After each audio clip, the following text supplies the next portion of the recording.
Christina Ann Thompson was born on September 16, 1978, in Flint, Michigan, into the loving home of Katie and Harvey Ann Thompson.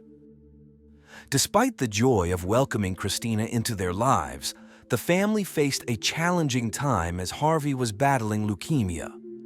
Doctors, aware of the potential genetic risks, advised the couple to monitor Christina's health closely. Consequently, Christina spent her early years under strict medical supervision. Tragically, just before Christina reached 9 months old, her father passed away. After Harvey's death, Katie found support in her mother, Catherine, and her mother-in-law. Together, they nurtured Christina and soon found relief as they realized the baby was not only healthy, but also very active. A memorable milestone was Christina taking her first steps before turning 1. In 1980, while walking through one of Flint's busy avenues, Katie met James. Born on July 16, 1957, in Flint, James had recently graduated with a degree in science and was working for a company manufacturing mechanical parts. Captivated by Katie's sparkling eyes and bright smile, James was smitten and began a whirlwind romance that soon led to marriage. James quickly became the only father figure Christina knew, and their bond grew strong. James was diligent, intelligent, and organized, balancing his factory job with teaching at the university where he had studied. The household thrived, and their happiness grew in 1983 when they welcomed their first daughter together. This joyous event coincided with a job opportunity for James that required the family to relocate to Florida. Once settled in Florida, Christina excelled academically. Outgoing, kind, and responsible, she earned the admiration of her teachers and peers, while at home, Katie was bursting with pride. Christina's deep love for her family was evident, especially during family gatherings. She cherished visits back to Michigan to see her grandmothers, capturing these moments in albums she crafted herself, fueled by her passion for scrapbooking. James's career eventually led the family to move again, first to Indiana and then to North Carolina. During this time, Christina expressed a desire to become more involved in church activities and receive the sacraments. Her growing faith became a family affair, with weekly church services becoming a routine. In 1993, the family finally returned to Michigan, settling in a house in Davison. Soon after, Katie gave birth to their third daughter. By this time, Christina was in high school, where she took up swimming. Her interest in sports grew, and she became an avid fan of Michigan's hockey and baseball teams, often gathering her family to watch games together at home. When Christina graduated high school in 1996, she chose to enter the workforce rather than pursue a university education. She secured a job at a fast food chain located within a hospital. Despite her youth and inexperience, Christina's natural charm and service-oriented mindset quickly endeared her to both her co-workers and superiors. She enjoyed her work so much that she even considered building a career in the industry.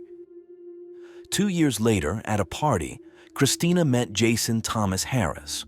Born in Davison in 1974, Jason was one of 3 children born to Teresa and James Harris.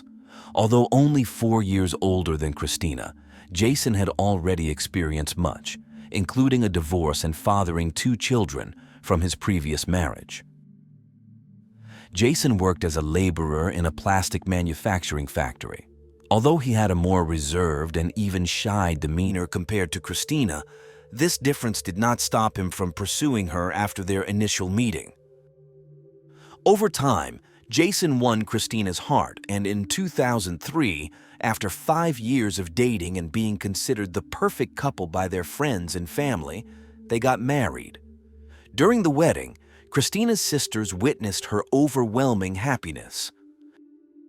One of Christina's deepest desires was to become a mother, but due to financial constraints, they had to wait for a better time. Finally, in November 2009, their dream came true with the birth of their daughter, Haley. Determined to be the best mother she could be, Christina made raising her daughter her top priority. Meanwhile, her hard work at her job paid off when, in mid-2013, Christina was promoted to manager of her branch, a promotion that filled her family with pride. Along with her new position, she was granted a life insurance policy worth $100,000. Not long after, in October of the same year, Christina discovered she was expecting their second child. However, beneath the seemingly happy surface of their home, Jason was engaging in flirtations through chats, text messages, and social media with various women, including one from Rhode Island whose name remains unknown. When Christina found out, their relationship became strained, leading to frequent arguments. At one point, Jason even threatened her with harm. Frustrated by her constant complaints, Jason confided in his sister Rachel that he was willing to get rid of Christina. Rachel, noticing the seriousness in his expression, later shared her concerns with their brother. However, after reflecting on it, she decided that Jason's comments were likely made in a moment of anger due to their troubled marriage, and reassured their brother that Jason was probably only considering a divorce. Christina, distressed by the deterioration of her marriage, confided in her family about how unbearable her relationship with Jason had become. She also shared her fears with a co-worker, telling him that if anything bad were to happen to her, Jason would be responsible. In May 2014, when Christina and Jason welcomed their second daughter, the ever-cautious Christina prepared reserves of breast milk for the baby, some of which were kept by her mother, who occasionally helped care for the child. While Christina was doing her best to care for her daughters and maintain her performance at work, Jason began to spread false stories. He told his siblings and colleagues that Christina was suffering from postpartum depression and was bedridden. Not only did he lie about her mental health, but he also defamed her, making baseless accusations. Some even overheard him doubting whether he was the biological father of their newborn. Curious and tired of Jason's repeated complaints about his marriage, a co-worker asked why he didn't just get a divorce. Jason replied that divorce would mean paying child support and losing custody of the children. It seems that from that moment, Jason began to formulate a plan to get rid of his wife, aiming to claim her life insurance and possibly receive compensation from her employer.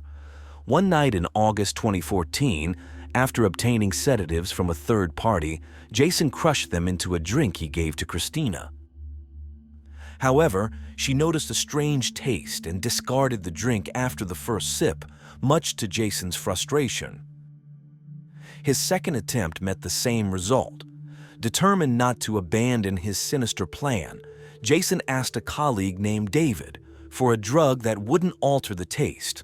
However, after Jason explained his deadly intent, David outright refused to help. The following month, Jason, believing he had found the ultimate solution, hired a man to kill Christina, offering $10,000 in return. But just days later, the man was arrested for an unrelated crime. Frustrated by yet another failed attempt, Jason confided in a co-worker named Zachary about what had happened. Zachary, thinking it was a joke, laughed it off, assuming Jason was merely venting about marital woes. However, Jason's seriousness became apparent when he offered Zachary money to carry out the murder. Realizing the gravity of the situation, Zachary immediately cut off the conversation and distanced himself from Jason. Undeterred, Jason returned to his original idea, this time making sure to purchase an illegal opioid, convinced that it could be mixed with milk and go undetected. On Sunday, September 28, 2014, after spending the afternoon at her mother's house so the girls could visit their grandparents, Christina returned home with her daughters. That evening, as they prepared for dinner, her husband made her a bowl of cereal into which he had secretly mixed a narcotic. Unaware of anything unusual, Christina ate the cereal, and within minutes, she began to feel drowsy and went to bed under the influence of the substance. A few hours later, she showed no signs of life. The following morning, Jason acted as if his wife was merely sleeping, dropped their daughters off at daycare, and then headed to work. Later that morning, he sent a text to a trusted neighbor, asking her to check on Christina since she wasn't answering his calls. The neighbor noticed Christina's car parked outside, but after knocking several times without a response, she decided to enter the house. Upon reaching the bedroom and seeing Christina lying in bed, she texted Jason to ask if she should wake her up. Jason replied that Christina was probably just very tired and that he would come home right away. However, as the neighbor moved closer, she noticed Christina's pale appearance and immediately contacted emergency services. While paramedics were on their way, the neighbor also called a nurse who lived nearby. The nurse arrived first and confirmed that Christina was rigid and had no pulse. When the police and paramedics arrived, it was clear there was nothing more they could do. Later that morning, when Jason returned, he entered the house without speaking to the neighbor who had tried to help. Those present noted that he seemed neither worried nor affected by the severity of the situation. When interviewed by the police, Jason explained that the previous night he had served his wife a bowl of cereal. He noticed that she had difficulty holding the spoon and even spilled some of the cereal, so he suggested she go to bed. He claimed that he followed her to bed and that when he woke up in the morning, he found her lying beside him, showing signs of a restless night. However, since he had to go to work, he left her to rest. A quick inspection by the officers revealed no evidence in the bed or sheets that anyone other than Christina had slept there. Afterward, Jason called his in-laws to inform them of Christina's death. In shock and devastation, they struggled to understand what had happened, as Christina had seemed full of life just hours earlier. Meanwhile, Jason, showing little emotion, waited for the officers to leave, dismissed the concerned neighbors who had come to offer support, and stayed alone in the house. Taking advantage of the quiet, Jason called his wife's supervisor and, while recounting the morning's events, inquired about how to claim Christina's life insurance policy. That night, as on many others, Jason exchanged messages with one of the women he often flirted with. This time, the conversation included details about his wife's recent death, yet the woman on the other end of the line detected no hint of sorrow from the newly widowed man. Later that Monday, as Jason stood by the front door of the house, the neighbor who had tried to help Christina approached him, intending to offer comfort. To her surprise, Jason instead began to speak ill of Christina, prompting the neighbor to leave shortly after. The next day, Tuesday, September 30th, 2014, Christina's family went to the police department, urging the officers to conduct a more thorough investigation, convinced that Christina's death was no accident. It wasn't just her immediate family who made this plea. Jason's siblings also went to the station to inform the authorities about the troubled relationship between Jason and Christina and to share details of Jason's dark intentions. However, since these were merely rumors, the police explained that they couldn't take action without solid evidence. In the meantime, to the astonishment of his neighbors and before the funeral had even taken place, Jason moved one of his mistresses into the house. Shortly after, his older children also came to live there. However, Christina's parents and sisters were unaware of any of this. When family and friends gathered on Saturday, October 4th, 2014, for Christina's funeral service at Katie's request, Attendees did not bring flowers, but instead made donations to help support her daughters. Just a week after Christina's death, Jason, accompanied by his mother, went to his wife's workplace to start the process of claiming her life insurance. That same day, he also collected a $20,000 widow's policy from his own employer. Despite his ongoing affair, Jason remained in contact with the woman from Rhode Island, and on October 9, 2014, as soon as the funds appeared in his account, he bought a plane ticket to meet her in person.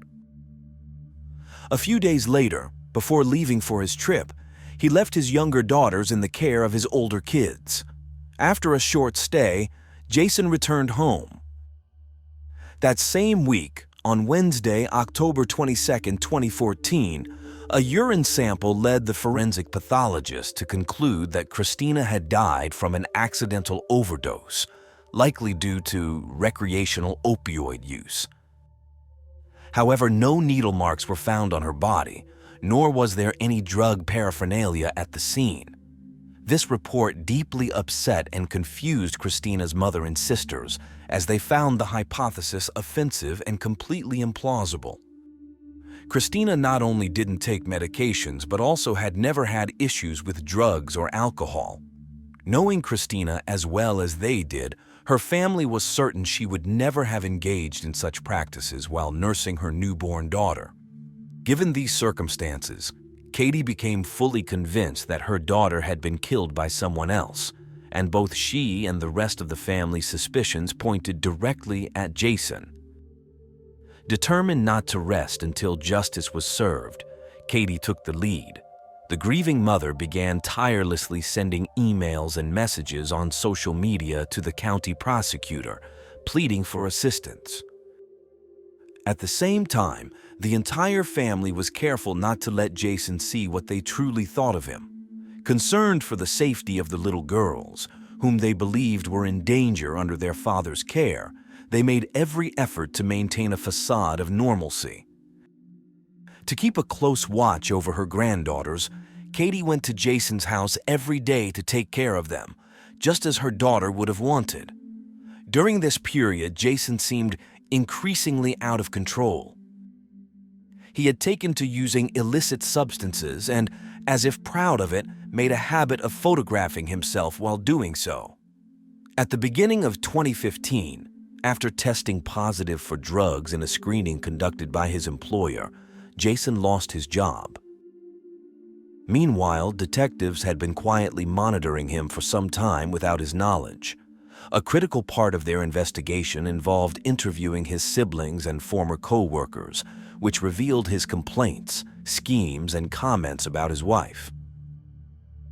One day, when Katie and her husband were visiting to care for their granddaughters, Jason asked his father-in-law to take his laptop home to see if he could fix an issue it was having.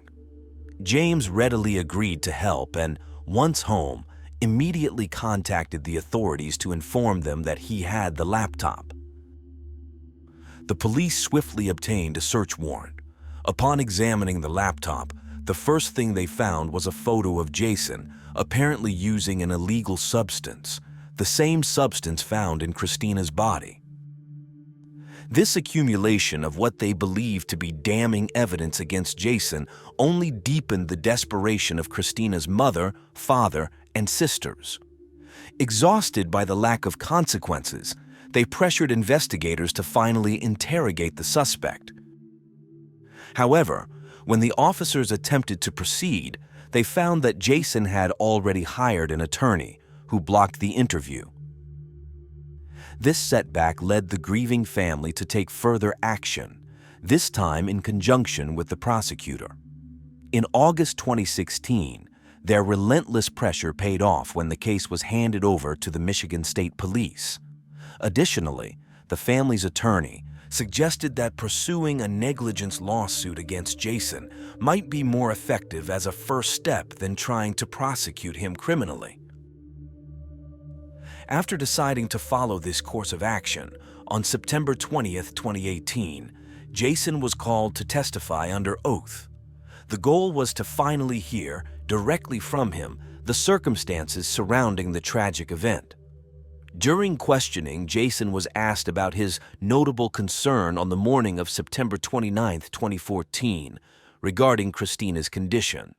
He claimed that he simply wanted to know if she had woken up on time. As the questions progressed, the inconsistencies in his story became apparent. He was then confronted with a piece of evidence he hadn't known the authorities possessed: the incriminating photo from his laptop. However, Jason defended himself by claiming that the photo was merely a way to convince his daughters of the dangers and disadvantages of certain substances. By then, Jason's nervousness was palpable, and in fact, by the end of the hearing, he was ordered to pay Christina's family $2 million in damages. Meanwhile, the criminal investigation continued, and by the end of that year, the police had gathered numerous testimonies. Crucially, Katie provided the remaining sealed and uncontaminated breast milk reserves she had stored in her freezer. In mid-August 2019, the same forensic expert who had conducted the autopsy 5 years earlier was tasked with examining the breast milk samples. He found no trace of any substances. Immediately after, he revisited the case file with its updated information. Ultimately, his new conclusion was drastically different from his initial one. In his revised report, he asserted that Christina's death had not been an accident, but was instead the result of actions taken by a third party. As a result, on the morning of Tuesday, August 27, 2019, Jason was arrested and immediately transported to court. There, in the presence of his lawyer, the judge charged him with first-degree murder, solicitation of murder, and delivery of a controlled substance capable of causing death. He was denied bail. Jason, however, pleaded not guilty. In a subsequent press conference, the prosecutor provided a detailed statement on the factors leading to the suspect's arrest. He stated, "It appears that Jason has been living a lie. We believe he laced Christina's cereal and milk with heroin on that fateful morning, after obtaining the substance from someone he thought wouldn't suspect his intentions, much like he had tried to do with his co-workers previously. Finally, after a thorough review of all the forensic evidence and reports, the forensic doctor revised the manner of death to homicide." Jason's trial took place in November 2021. The prosecutor led the case, focusing on convincing the jury that Christina, a devoted mother, wife, and diligent worker who was robbed of her life, was never an illegal substance user. In addition to testimonies from co-workers, family members, and friends, the prosecution heavily relied on the expertise of a forensic pathologist and a toxicology specialist. Both experts testified that it was practically impossible for such a high level of opioids to have entered Christina's system without external intervention. They also pointed out that no drug paraphernalia or residue was found at the scene, which is typically present in overdose cases. As a result, on November 17, 2021, the jury found Jason guilty on all charges. 3 weeks later, on December 10, 2021, Jason was sentenced to life in prison without the possibility of parole.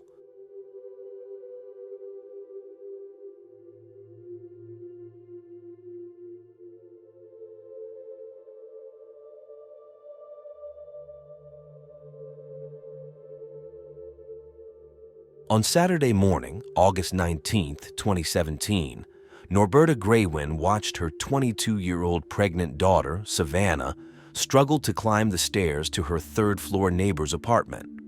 Savannah was 8 months pregnant, and the unusually hot August weather made it difficult for her to walk on her swollen legs.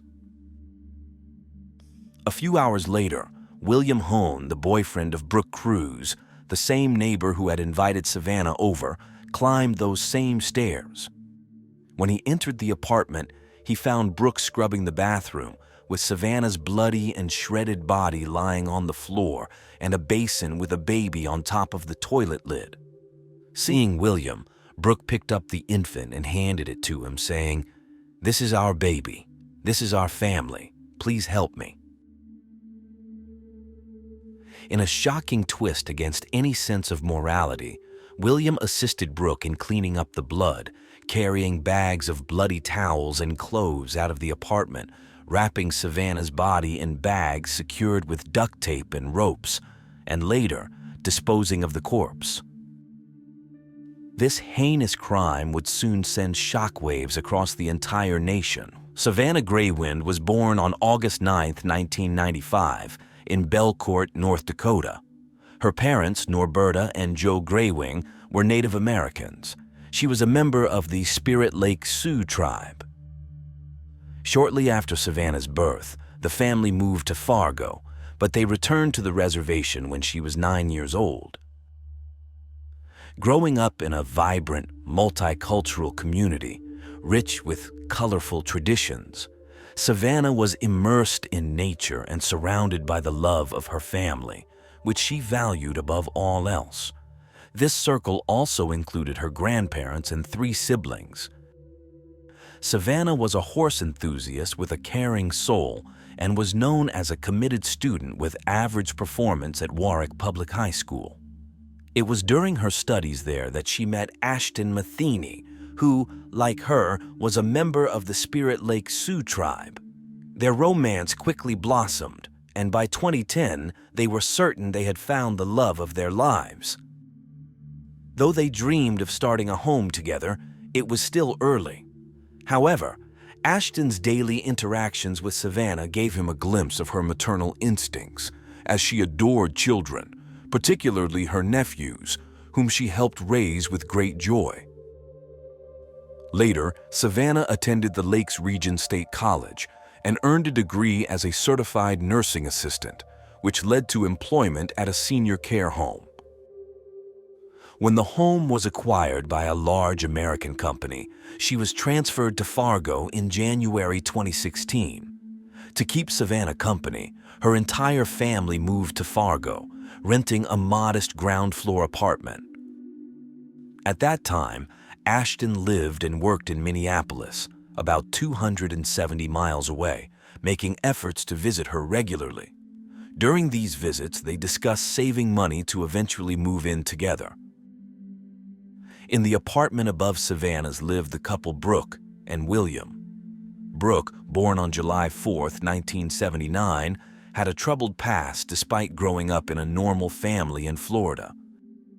She was always a problematic young woman, and her relationships over the last 2 decades showed she was obsessive, had poorly controlled aggression, and a knack for intimidating people. At 17, in 1995, Brooke gave birth to a daughter from her relationship with Aaron Edwards. After becoming a mother, she worked as a pet store animal technician and a sales representative.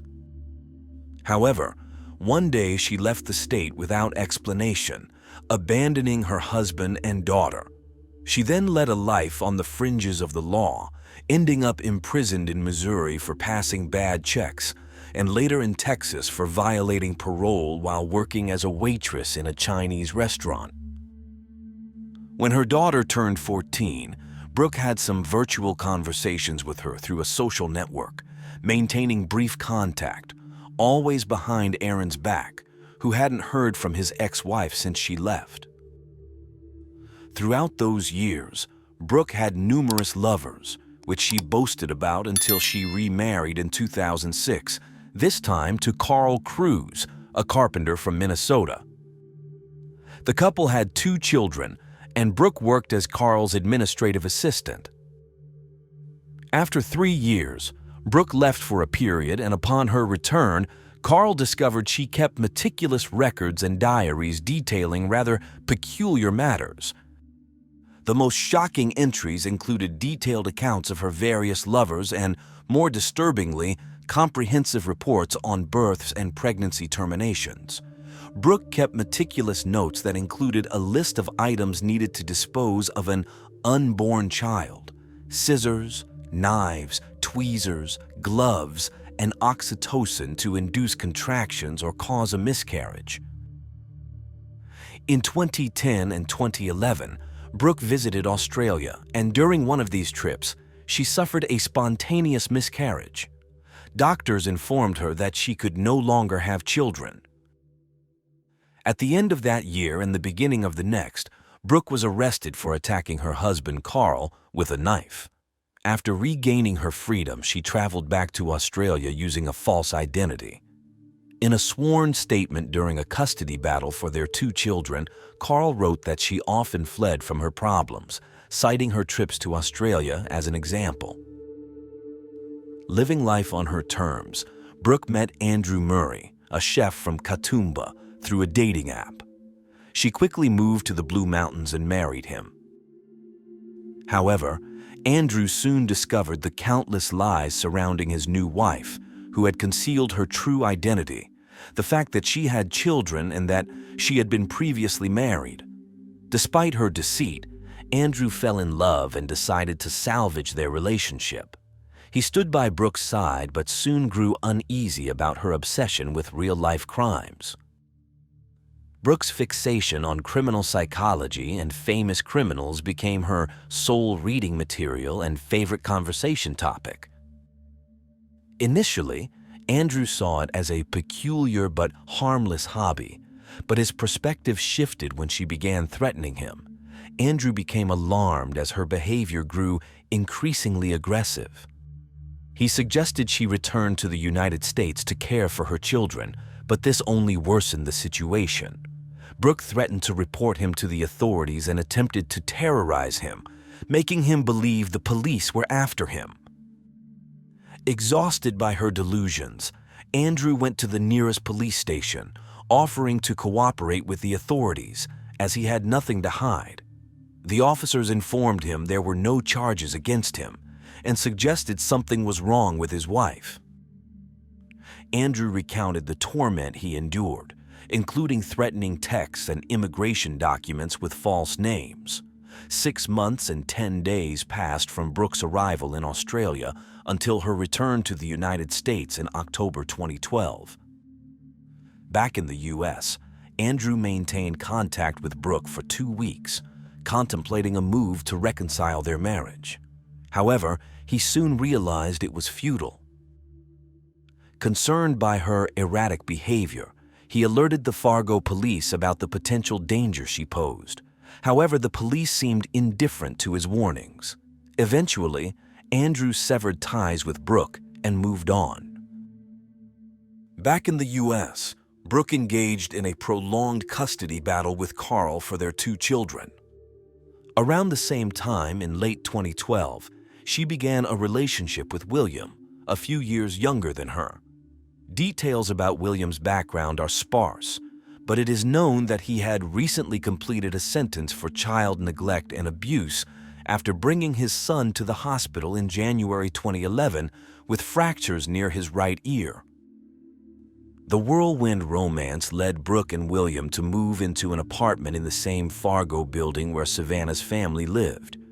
William, blinded by what he believed to be an unbreakable love, dreamed of building a home and family with Brooke. Although Brooke initially reciprocated William's feelings, she hid her significant difficulties in conceiving. Meanwhile, Brooke faced the frustration of the court granting exclusive custody of her 2 children to her ex-husband Carl, while she only had visitation rights. Brooke made a living through temporary jobs, either in stores or various nursing homes. Over the months, her feelings toward William changed, as reflected in her diary. On December 23, 2014, she was diagnosed with anxiety at a Fargo medical center and was told she had post-traumatic stress disorder. To make matters worse, the following year, Brooke received a medical report about a growth in her gallbladder, darkening her mood even further. By that time, she wrote in her personal notes about a shadow that seemed to be consuming her true personality. Throughout that year and the next two, their relationship oscillated between routine calm and occasional conflicts. Given the tragic events that later unfolded, investigators believe Brooke was likely seeking a solution to fulfill her desire to be a mother again and to prevent William from leaving her. While Brooke's life seemed to be spiraling into chaos, Savannah and her boyfriend Ashton's relationship appeared increasingly promising. At the beginning of 2017, they received the wonderful news that they were expecting their first child. The family's jubilant reaction to the news only heightened the couple's excitement for their bright future. Ashton doubled his efforts to achieve their long-awaited independence and marriage. In the fall of 2017, the doctor informed them they would have a girl, filling them with joy. Around that time, their upstairs neighbor, with whom Savannah's family had only a courteous relationship, approached the pregnant young woman with an invitation to smoke an illegal substance. Savannah refused and immediately informed her family about the absurd proposal, especially given her advanced pregnancy. From that moment, Norberta and Joe, Savannah's parents, viewed Brooke and her boyfriend William with suspicion. Saturday, August 19, 2017, began like any other day. At 22 and in her 8th month of pregnancy, Savannah looked radiant but understandably tired. She eagerly awaited her baby's due date. Shortly after noon, Brooke called Savannah to her apartment for help with sewing, explaining she needed her to try on a dress. Despite her distrust, Savannah agreed to help. Once inside, Brooke became hostile, accusing Savannah of mistreating her cats. At 1:30 p.m., Ashton sent a message to Savannah, which went unanswered. Suddenly, the two women engaged in a physical fight and Savannah fell, hitting her head. The impact left her unconscious and Brooke took the opportunity to fetch a knife. Using the sharp object, Brooke performed a cesarean section without medical knowledge, driven by her desire to steal the baby. In excruciating pain, Savannah tried to rise and saw in horror as Brooke removed her baby and placed her in a bathtub. Without proper medical attention, Savannah was severely weakened from profuse bleeding, and soon after, her heart stopped. Worried for his daughter and suspicious of the strange neighbor, Joe knocked on Brooke's door but received evasive responses. The details of William's involvement in the crime vary, with investigators debating two scenarios. In the first, William arrived after Savannah's tragic end. In the second, upon discovering the bloody scene, William tied a rope around Savannah's neck to ensure she had no signs of life. According to the reconstruction of events, what is certain is that Brooke showed the newborn to William, declaring they finally had a family. William then cleaned the crime scene, gathering all evidence including shoes and blood-stained towels, and disposed of them far away. The couple discarded Savannah's body in the Red River on the outskirts of Fargo, near the Minnesota border. Meanwhile, Savannah's family, desperate after countless unanswered calls to her phone, reported her disappearance that same Saturday afternoon.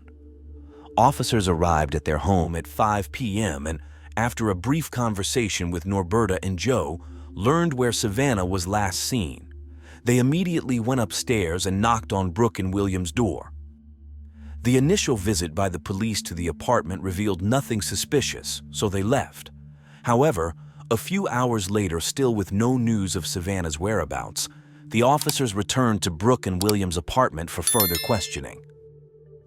Meanwhile, investigators interviewed Ashton, whose alibi was corroborated the next day.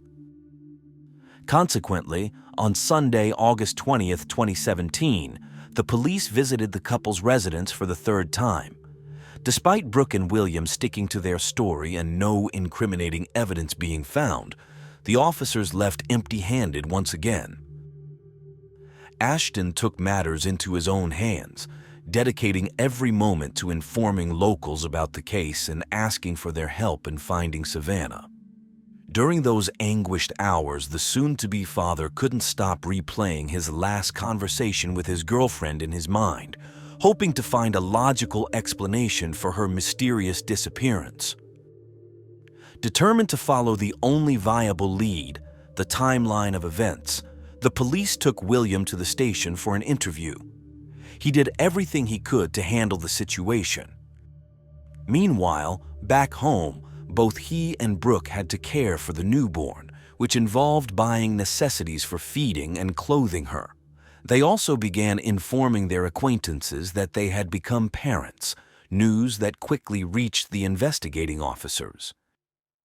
Suspecting that Savannah might be held captive somewhere, the police started tailing the couple.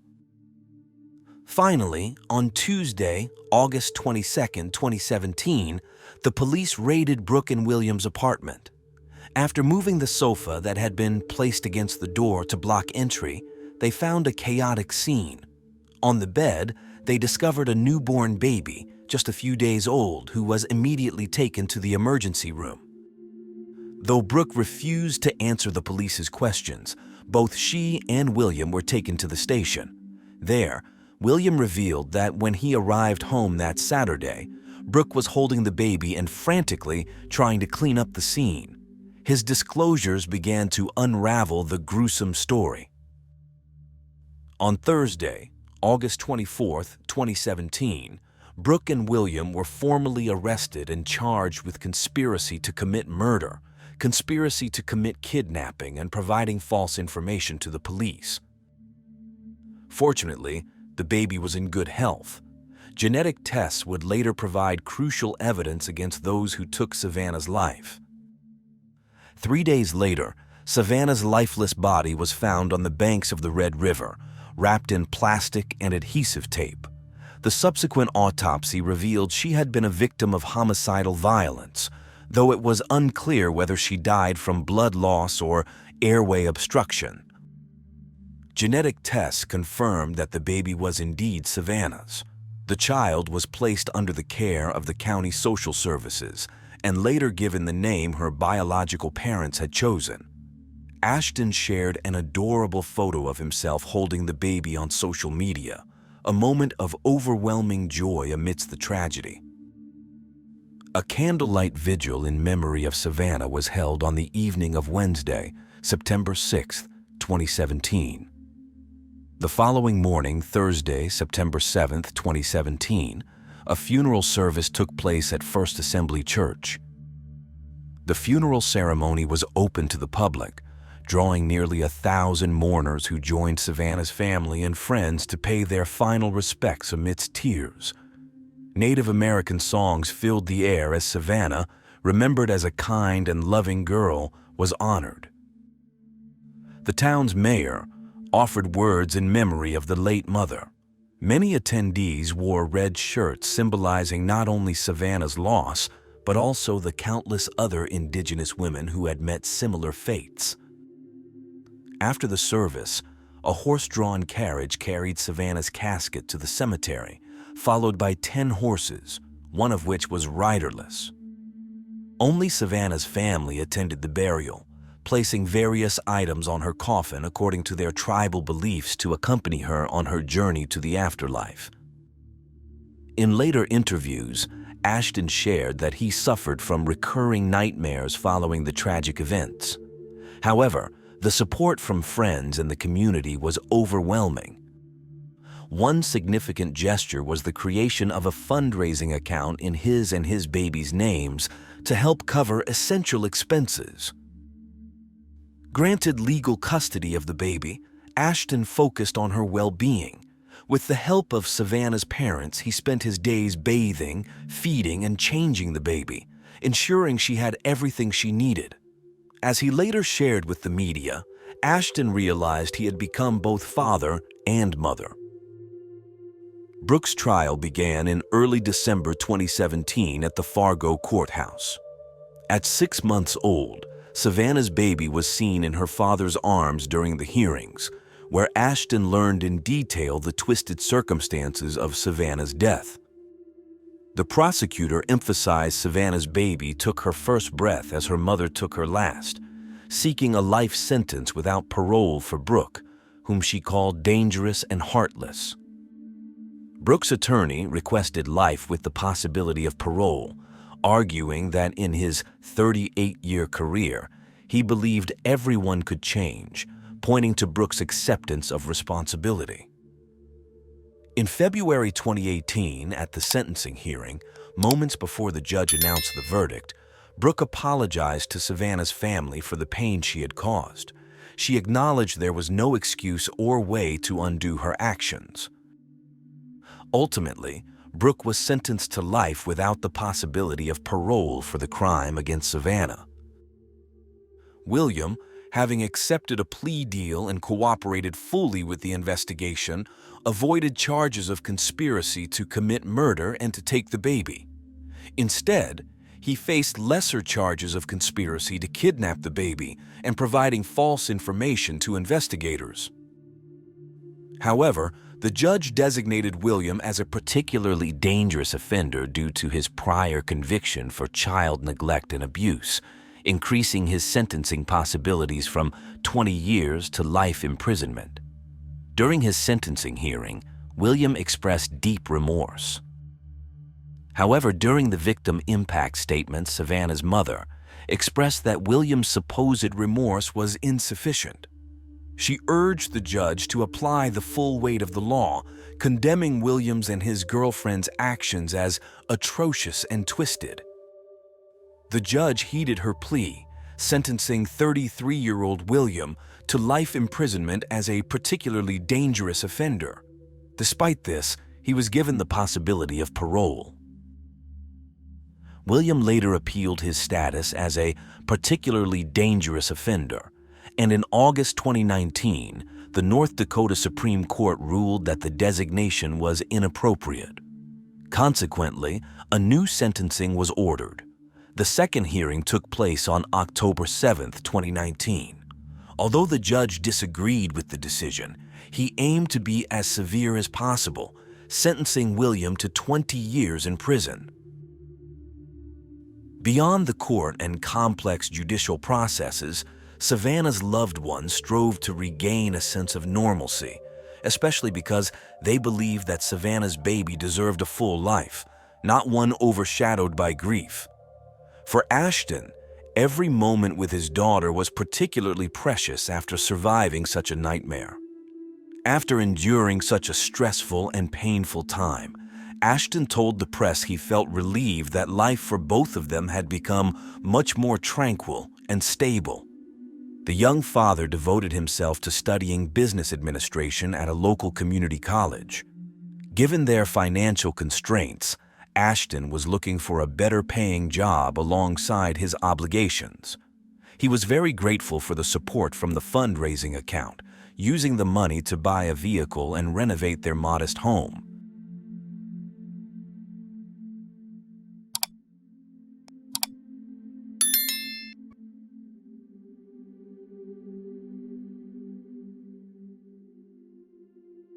Allie Costo was born in St. Louis, Missouri, but she always dreamed of attending the University of Mississippi. When she finally got this opportunity, she felt like her life had reached its peak. However, things took a dark turn. Investigators noted that no clues or evidence could have alerted Allie's friends before her life was tragically cut short on that fateful July afternoon. Detectives arriving at the crime scene were baffled by how someone could commit such an act against a well-behaved, easygoing student. Their attention quickly turned to their prime suspect, another student with a hidden agenda that no one could have anticipated. Alexandria Costo was born on September 11, 1997, in St. Louis, Missouri. Her long name was quickly shortened to the affectionate nickname Allie, which is what her loved ones always called her. Allie was the daughter of Cindy and Keith Costo, and she had a younger brother named Andrew. From an early age, Allie showed a strong sense of responsibility towards her studies, coupled with her athletic talents. These attributes helped her excel as a standout student at high school. In addition to her academic success, Allie was an active cheerleader, part of the track and field team, the golf team, and a member of the National Honor Society. Her adventurous spirit also led her to volunteer in Peru and Africa, where she taught English to young children.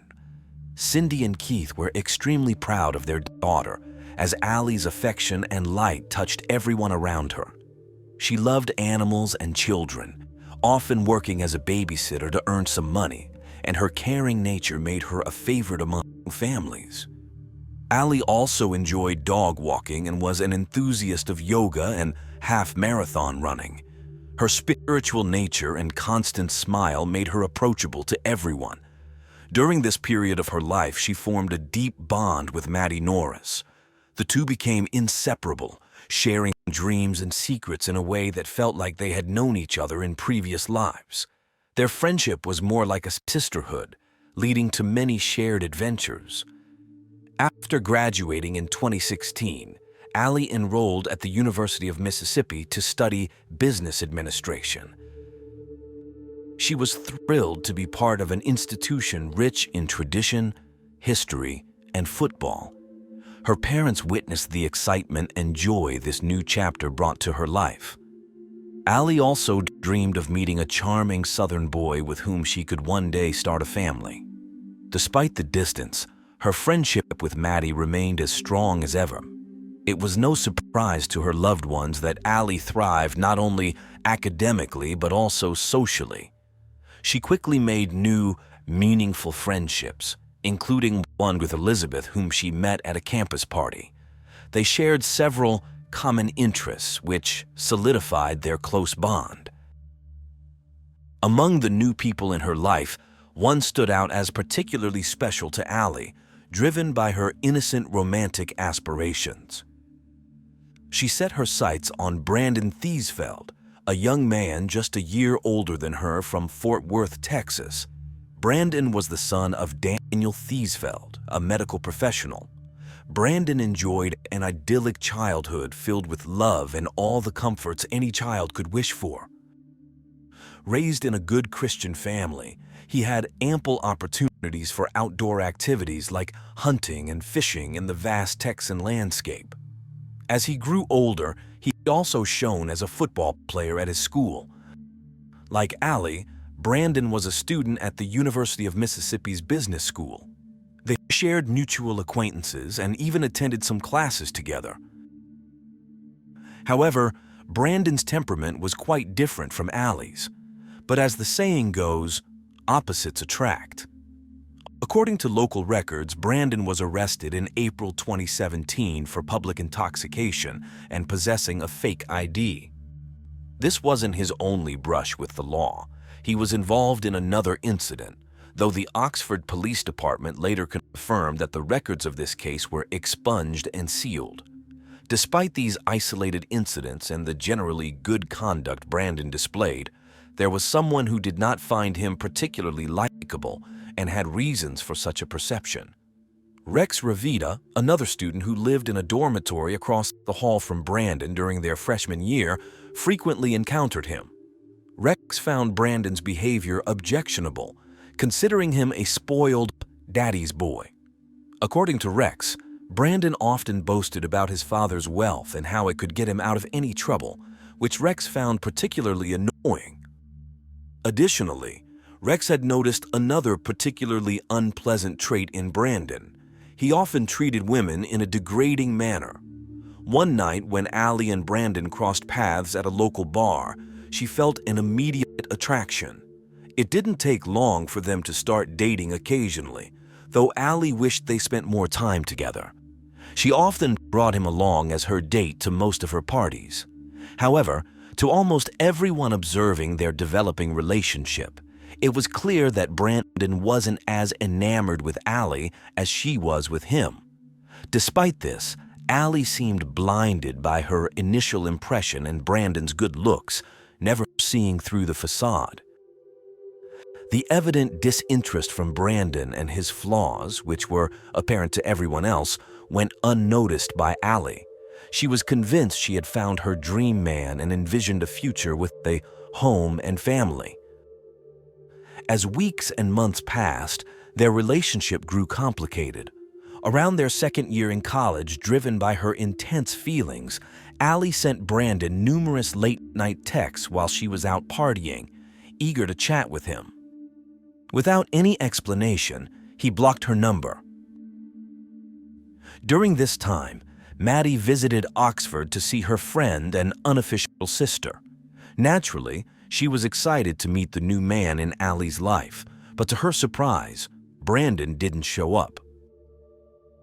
During that visit, Maddie became concerned about Brandon's clear detachment, despite the affection Allie lavished on him. Despite this, Allie seemed to be doing well in many other areas of her life. By her third year, she had formed a strong friendship with another university student named Morgan. It was around this time that Brandon inexplicably reappeared as if nothing had happened, seeking to reconnect with Allie.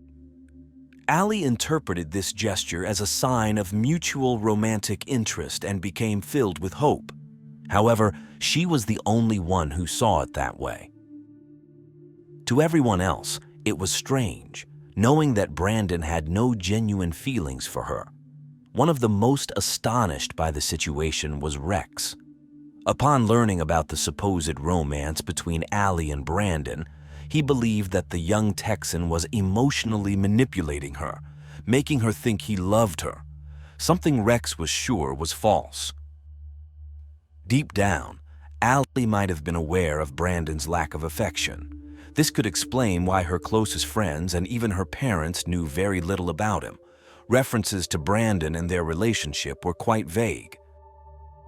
Consequently, none of Allie's close ones were aware of the emotional abuse she was experiencing. Allie often found herself in tears over the man she loved. Her roommate at the time occasionally noticed the sadness in Allie's eyes.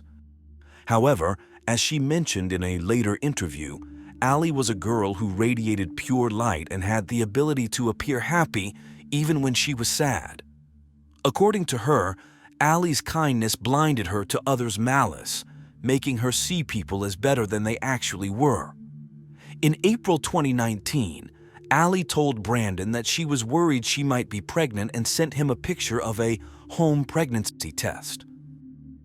The results were inconclusive, but given the gravity of the situation, Allie expressed her desire to discuss it in person. Brandon's immediate response was like a cold shower. He bluntly stated he had no intention of staying with her if she was indeed pregnant. Over the next 3 months, Allie tried to meet with him to talk about it, but Brandon avoided her at all costs. Sometimes he would agree to meet and then cancel at the last minute. Other times, he simply wouldn't show up and offered no explanation afterward.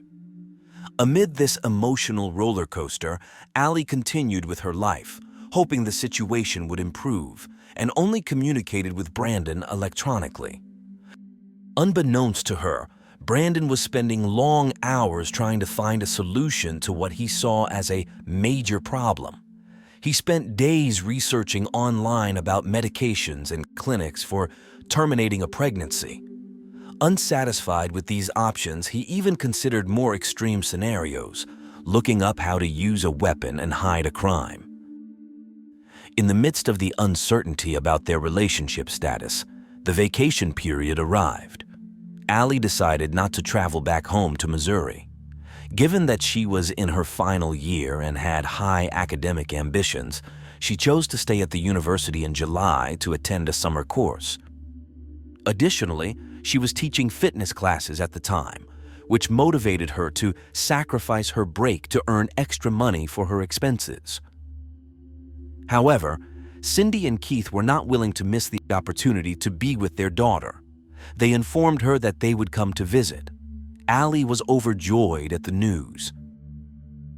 Once her parents arrived at her apartment, the three of them had the most wonderful days together.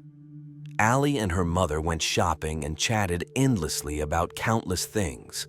There was so much to catch up on that the hours seemed too short. Knowing Allie's love for the sea and the beach, Cindy gifted her several new items, all with a marine theme, to reflect her interest in her home. Allie, in turn, repeatedly asked her mother to cook her favorite dishes. When it was time to say goodbye in mid-July 2019, Allie wished her parents could stay for at least one more day. As Cindy and Keith headed back home, they comforted themselves with the thought that their next reunion was just around the corner and they just needed to be patient. Shortly after, Brandon contacted Allie via text message. Just as he had done previously, disappearing and reappearing months later as if nothing had happened, this time he requested a meeting to discuss the delicate matter in person.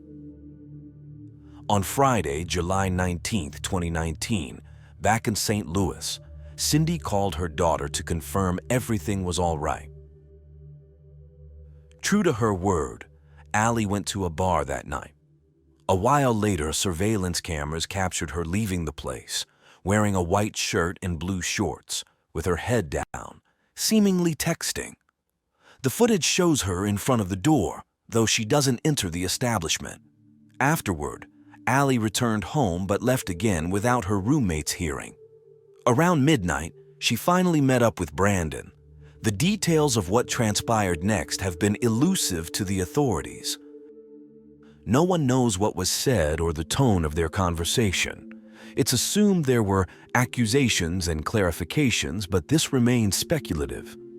What is certain is that Allie and Brandon met face-to-face at a lake, a vast area surrounded by numerous campsites and recreational spaces. Due to its size and characteristics, the Sheriff's Department has long patrolled its various nooks and crannies. During the early hours of Saturday, July 20th, 2019, the moonlight was the only illumination for the patrolling officers. The prevailing darkness was far from romantic. According to police sources, a local resident walking their dog reported hearing gunshots in the early hours of that morning, between 2:15 and 2:30 a.m. The attacker fled the scene. Around 10:30 a.m., a police investigator was on patrol, not expecting to discover the lifeless body of a young woman. The discovery occurred near an abandoned fishing camp, a remote location about 20 miles from the university. Overcoming the initial shock, the police officer was able to gather some general information about the victim. This experience marked a significant turning point in his career. Allie's purse, containing her school ID and driver's license, was found nearby shortly afterward. When the police department was notified, investigators began their efforts to uncover what had happened. They attempted to trace Allie's cell phone but were unsuccessful.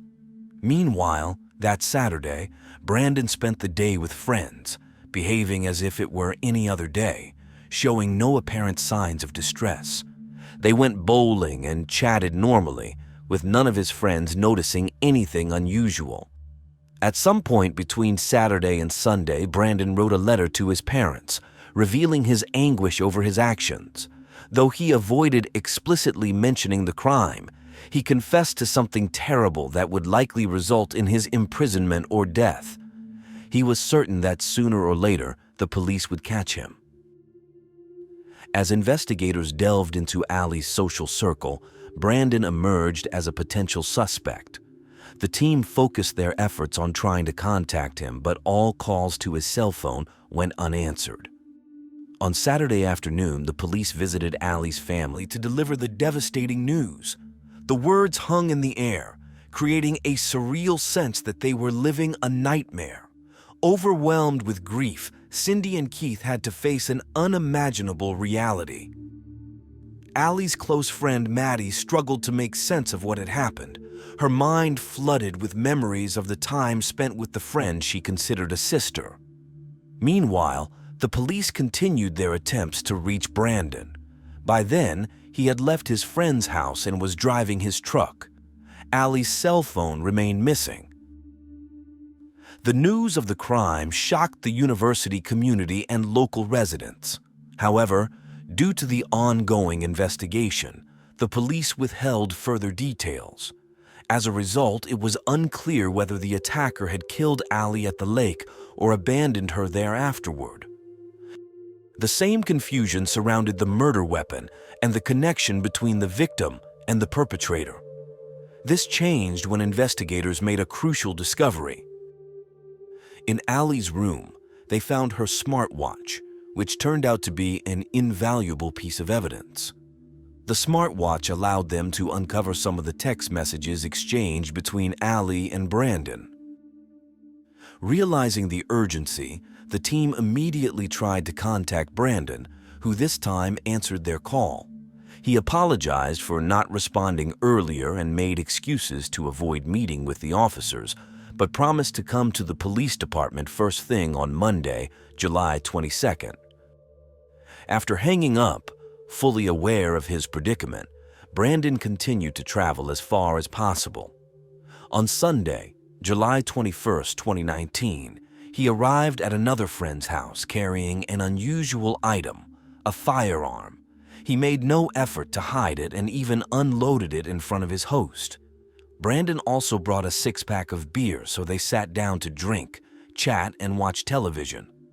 The next morning, he left without attending the scheduled meeting at the police department, thus becoming a fugitive. Detectives obtained an arrest warrant and began tracking Brandon's phone. Having left Mississippi, Brandon's location was soon identified as Memphis, Tennessee. Authorities issued an alert for his truck, which had a distinctive license plate. It didn't take long for the Memphis Fugitive Task Force to get a positive result. About an hour and a half later, the prime suspect, wearing a blood-stained shirt, was apprehended outside a gas station in the southwest part of the state. The operation involved at least 12 officers and 7 police patrols. Inside the vehicle, they found a firearm matching the one used in Allie's murder. Mississippi investigators were promptly notified. They headed north to pick up Brandon. Upon arrival, he found Brandon calm. He read him his rights and then transported the suspect back to Mississippi in custody. Once they reached the station, Brandon recounted his activities during the weekend of the crime, revealing that he had been roaming around Oxford from Friday to Saturday. Beyond that information, Brandon remained steadfast in his right to remain silent, refusing to provide further details to the investigators. He was detained at the county jail, and his family soon hired an attorney to handle his defense. In a statement, Brandon's father insisted that his son was not involved in the incident. He urged everyone to presume Brandon's innocence, confident that the ongoing investigation would reveal what he believed to be the truth. However, he was unprepared for what was to come. The first blow came when a university spokesperson confirmed that Brandon was suspended from the institution. Meanwhile, Allie's autopsy revealed that she was not pregnant at the time of her death, but this information was not shared with the media. Allie's funeral took place on Saturday, July 27, 2019. Friends, family, and community members left flowers and condolence notes. Despite their indescribable grief, they felt fortunate to have known such a vibrant and luminous young woman. In August of that year, Brandon was charged with first-degree murder. If found guilty, he could face the death penalty. His name made headlines. When Rex heard the news, he was initially shocked, but soon, everything seemed to make sense. He recalled all the rude and contemptuous comments Brandon had made about various women. For the prosecutors, the case became a textbook example of ignored warning signs in relationships that can lead to tragic endings. They believed that Allie's death could have been prevented. As the search for evidence continued, investigators discovered the letter Brandon had written during that weekend while searching his apartment. The COVID-19 pandemic delayed the start of the judicial process, requiring extra patience from Allie's friends and family. However, the investigators used this time to continue their work, sifting through hundreds of text messages between Allie and Brandon, a daunting task. Meanwhile, the prosecutors continued to build their case, gradually uncovering the details of an unequal love story. A series of facts, previously unknown to those close to the university student, came to light. When the case was finally presented to a grand jury in mid-2021, the evidence included photographs of the gun and bullet casings, as well as the letter. To the prosecutors, this letter was clearly a confession. However, the defense presented a completely different perspective. As Brandon pleaded not guilty, his lawyer argued that the letter was merely a farewell note, as Brandon had contemplated taking his own life at that time. To support this claim, the defense mentioned that Brandon himself had stated he was holding the gun to his head when he suddenly fainted. It was during this moment that the courtroom learned from Allie's autopsy report that she was not pregnant and had no evidence of ever having been pregnant. The revelation caused an unmistakable shock. The trial proceeded until, unexpectedly, in August 2021, just a week before the sentencing, Brandon chose to admit his responsibility for the crime. He and his legal team reached a plea agreement with the prosecution to avoid the death penalty. Instead, he received a life sentence without the possibility of parole. During the sentencing hearing, Brandon addressed Allie's family, apologizing for the immense pain he caused by taking their daughter's life. He acknowledged that his actions had permanently altered the lives of the Costo family and his own. He expressed a desire to turn back time and undo his actions, but knowing that was impossible, he sought forgiveness from God and hoped that one day they might find it in their hearts to forgive him. Following Brandon's statement, the victim impact statement was read aloud in court, delivered by Cindy, Allie's mother. In her letter, she expressed regret for not being able to keep her daughter away from Brandon, whom she described in stark terms as a monstrous, heartless, scheming, ungrateful, sinister, violent, and corrupt individual. Cindy also added that Brandon had every opportunity to do good in the world, but chose to do evil. Because of that choice, he would spend every day of the rest of his life in prison. She reminded everyone that it was an atrocious act he committed against a sweet soul like Allie, and predicted that every time the cell door slammed shut, it would be a reminder of what he did and the life he took. Those who knew Allie hold on to the certainty that the actions of her attacker will never extinguish the sweet light she brought into the world. On the contrary, they know that her spirit will live on through the lives she touched, as Allie always strived to make the world a better place with every step she took.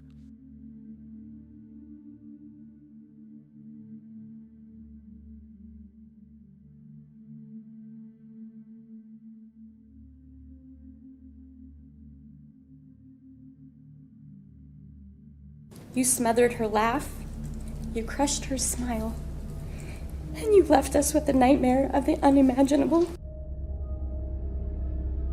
Ingrid Marie Rounsaville was born on August 2, 1975, in Renton, Washington State. She was the only daughter of Yorga Bass, a devoted mother and her only known direct relative.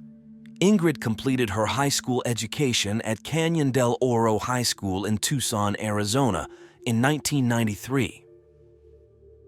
Following graduation, she pursued a nursing degree at a local university and earned her Bachelor of Science in Nursing 4 years later.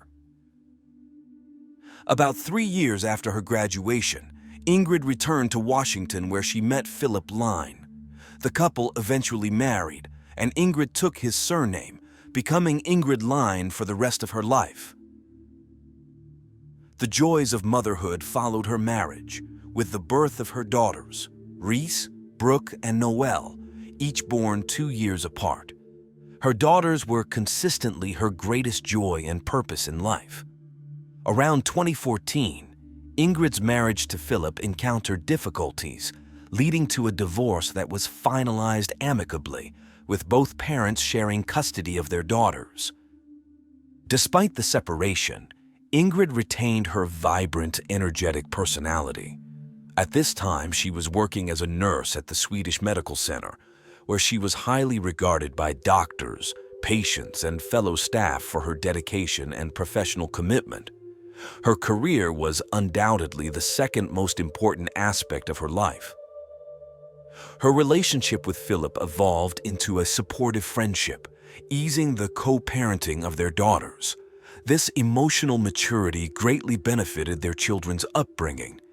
Additionally, the presence of Jorga, Ingrid's mother, was a constant source of support, playing a crucial role in her life and the lives of her granddaughters. 2 years post-divorce, by 2016, Ingrid was well settled. She enjoyed her job, which provided a satisfactory income, and lived with her 3 daughters in Renton, Washington, just a 32-minute drive from her workplace. Socially, she was fortunate to have genuine friendships, which enriched her life further. It could be said that Ingrid was content with her life, and she felt the same. Yet in her early 40s, she found herself longing for a romantic partner, a desire unmet by her social circle. Consequently, she decided to explore online dating. After encountering various men on the app, none seemed suitable for a deeper connection until she finally met someone who caught her interest. John Charlton, born in the late 1970s in Seattle, was the son of Ray and Joanne Charlton, both military personnel with strict expectations regarding the behavior of John and his sister Shannon. They aimed high for their children's futures, providing them with the best education possible and expecting them to help with household chores. However, it soon became clear that John was not living up to his parents' dreams. He harbored resentment towards them and others, a sentiment that followed him throughout his life. John's frustrations often surfaced, especially when he was under the influence of alcohol or drugs, substances to which he frequently turned. His legal troubles began in 1997 with a misdemeanor assault charge in King County, followed by a charge of reckless driving in Washington State the next year. Over time, the relationship between John and his parents deteriorated, reaching a breaking point in 2006 when, exhausted, Ray and Joanne sought a protective order against him. They had tried everything to make living together bearable, but their son's erratic and inexplicable behavior made basic agreements impossible. John's increasingly threatening demeanor led to the protective order request in Thurston County, where Ray stated that his son was verbally abusive and often tried to provoke fights. However, this request for a protective order was later denied. Ray informed the court that his son's problematic substance use stemmed from immense pressure he felt, which he believed was causing significant mental instability. On June 24, 2006, south of Ogden, a woman and her baby were waiting in the back seat of their van while her husband shopped in a bookstore. Suddenly, John appeared, demanded they exit the vehicle, and drove away with it. The police were promptly notified, and the van was spotted on Interstate 15. An officer followed it to a store parking lot in Riverdale, Utah, where John was arrested. According to Utah's police and judicial records, John was charged with aggravated robbery. He agreed to plead guilty to a lesser charge of attempted aggravated robbery and was sentenced to 1 to 15 years in prison. However, he only served about 21 months and was released on June 24, 2008. Just a few months later, John added to his criminal record with a felony robbery conviction in Montana and a misdemeanor assault in Idaho. He spent approximately 3.5 years in prison before being released onto the streets in 2012. From that point on, details about his life became murky. One factor that perhaps made John more dangerous was his physical attractiveness. He was a handsome man with a charismatic personality when he chose to be. With these traits, he began to explore other ways of causing harm through romance and seduction, only to later unleash his anger. One thing was certain: John was not an ordinary person, and neither was his daily life. Around mid-2012, he took a temporary job where he started a relationship with a coworker named.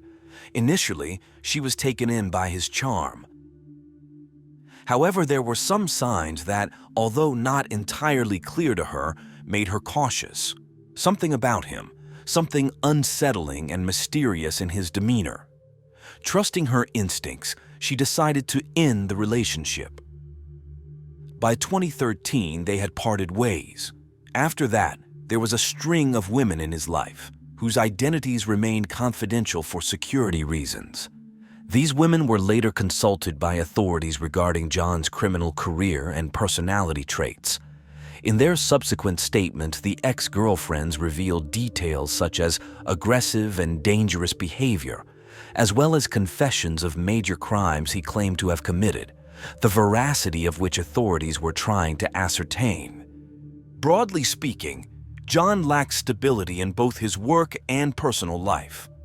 Essentially a homeless day laborer, he would either sleep on the streets or stay at the homes of ex-girlfriends, with whom he maintained casual relationships. Among his friends, John was known as a reserved individual, but alcohol and illicit substances would often transform him into someone nearly unrecognizable. This complex character, whose physical attractiveness often opened doors for him, was the same man Ingrid met through an online dating site.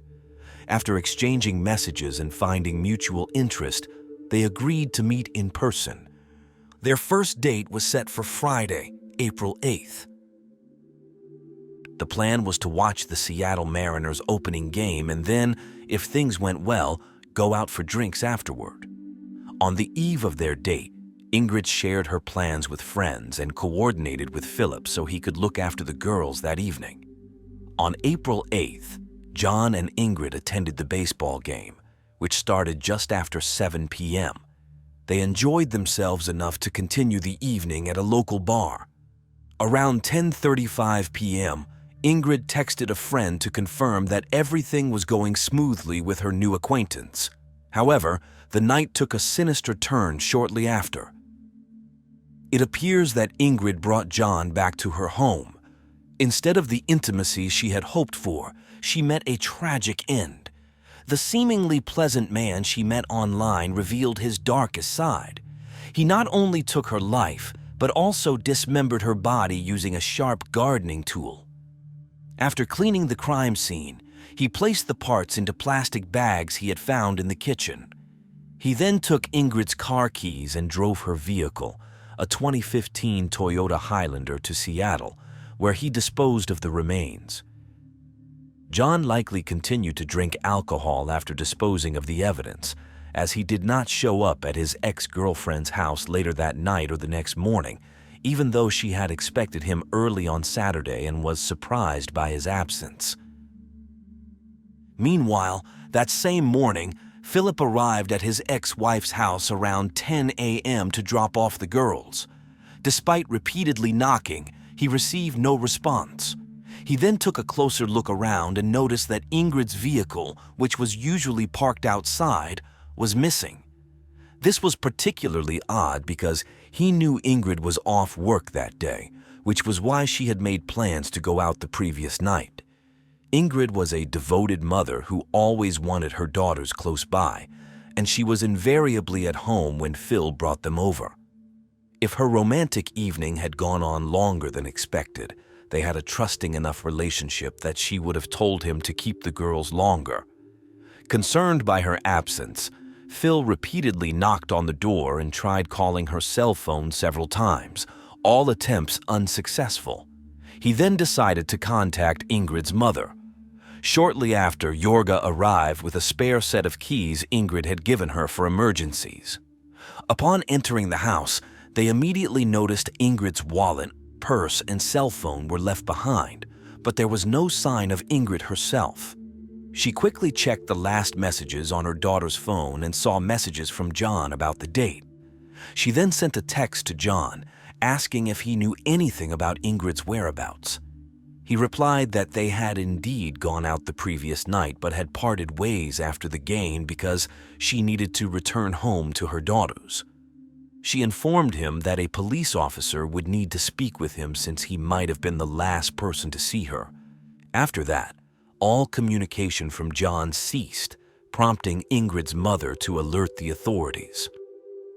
A few hours later, while the police began their investigation, a Seattle resident was about to make a horrifying discovery. As he was taking out his recycling, he noticed 3 white kitchen bags at the bottom of another bin, out of place because kitchen waste is organic and does not belong in the recycling. When he went to correct this mistake and picked up the first bag, he was struck by its unusual weight and nearly professional packaging. Seconds later, he was staring in horror at the outline of a face protruding from the bag.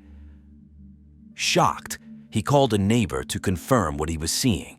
Both, still in disbelief, contacted emergency services. The police and forensic team arrived within minutes. Inside those 3 bags were human remains, a leg and foot, part of an arm, and a head. Back in Washington, as panic spread among dozens of Ingrid's friends and family, they took to social media to alert the community, the police, and the media about her disappearance. Suspicion quickly fell on the man she had dated last. Meanwhile, John visited his ex-girlfriend's house. Though she noticed he had a swollen lip, he dismissed it as nothing significant. He claimed it was the result of an attempted robbery the night before he went out to a bar. Meanwhile, the Seattle police soon learned that their counterparts in Renton were searching for a missing woman. Coupled with social media posts, this information helped them connect the dots. After comparing the photos shared online with the remains found, they identified them as belonging to the same person. A search warrant was issued for Ingrid's home, where a thorough search revealed an almost empty box of garbage bags, similar to those found in the dumpster. Bloody traces were found in the bathtub drain, and perhaps most damning, a pruning saw with blood, tissue, and bone on its serrated blade was found leaning against the bathroom wall. The examination of Ingrid's computer allowed officers to access her purchase of tickets for the Mariners game. Considering the link she had with Phil, the police initially pursued this lead since an ex-husband might harbor resentments. However, he was quickly ruled out. The car was located in downtown Seattle on the night of April 11, 2016. The police lifted 3 fingerprints from underneath the driver's door handle, where they also found the same type of white garbage bags. Subsequently, the officers interviewed John. His online dating profile indicated he wasn't looking for anything serious, but that was not a crime. At first glance, he seemed like a normal guy. When asked about his residence to ensure they could contact him again if needed, he admitted to not having a fixed place to live. The officers sensed some discomfort when they asked about Ingrid. In his account, he said that after the baseball game, they took a bus and went to Ingrid's house. He believed there might have been an intimate encounter, but he wasn't sure because he had passed out. He added that she had not wanted to introduce him to her daughters and had later left him downtown. He woke up hours later on a bench in front of a building. Regarding his last interaction with Ingrid, or at least what he remembered of it, John claimed to have sent her a message that morning asking how she had slept.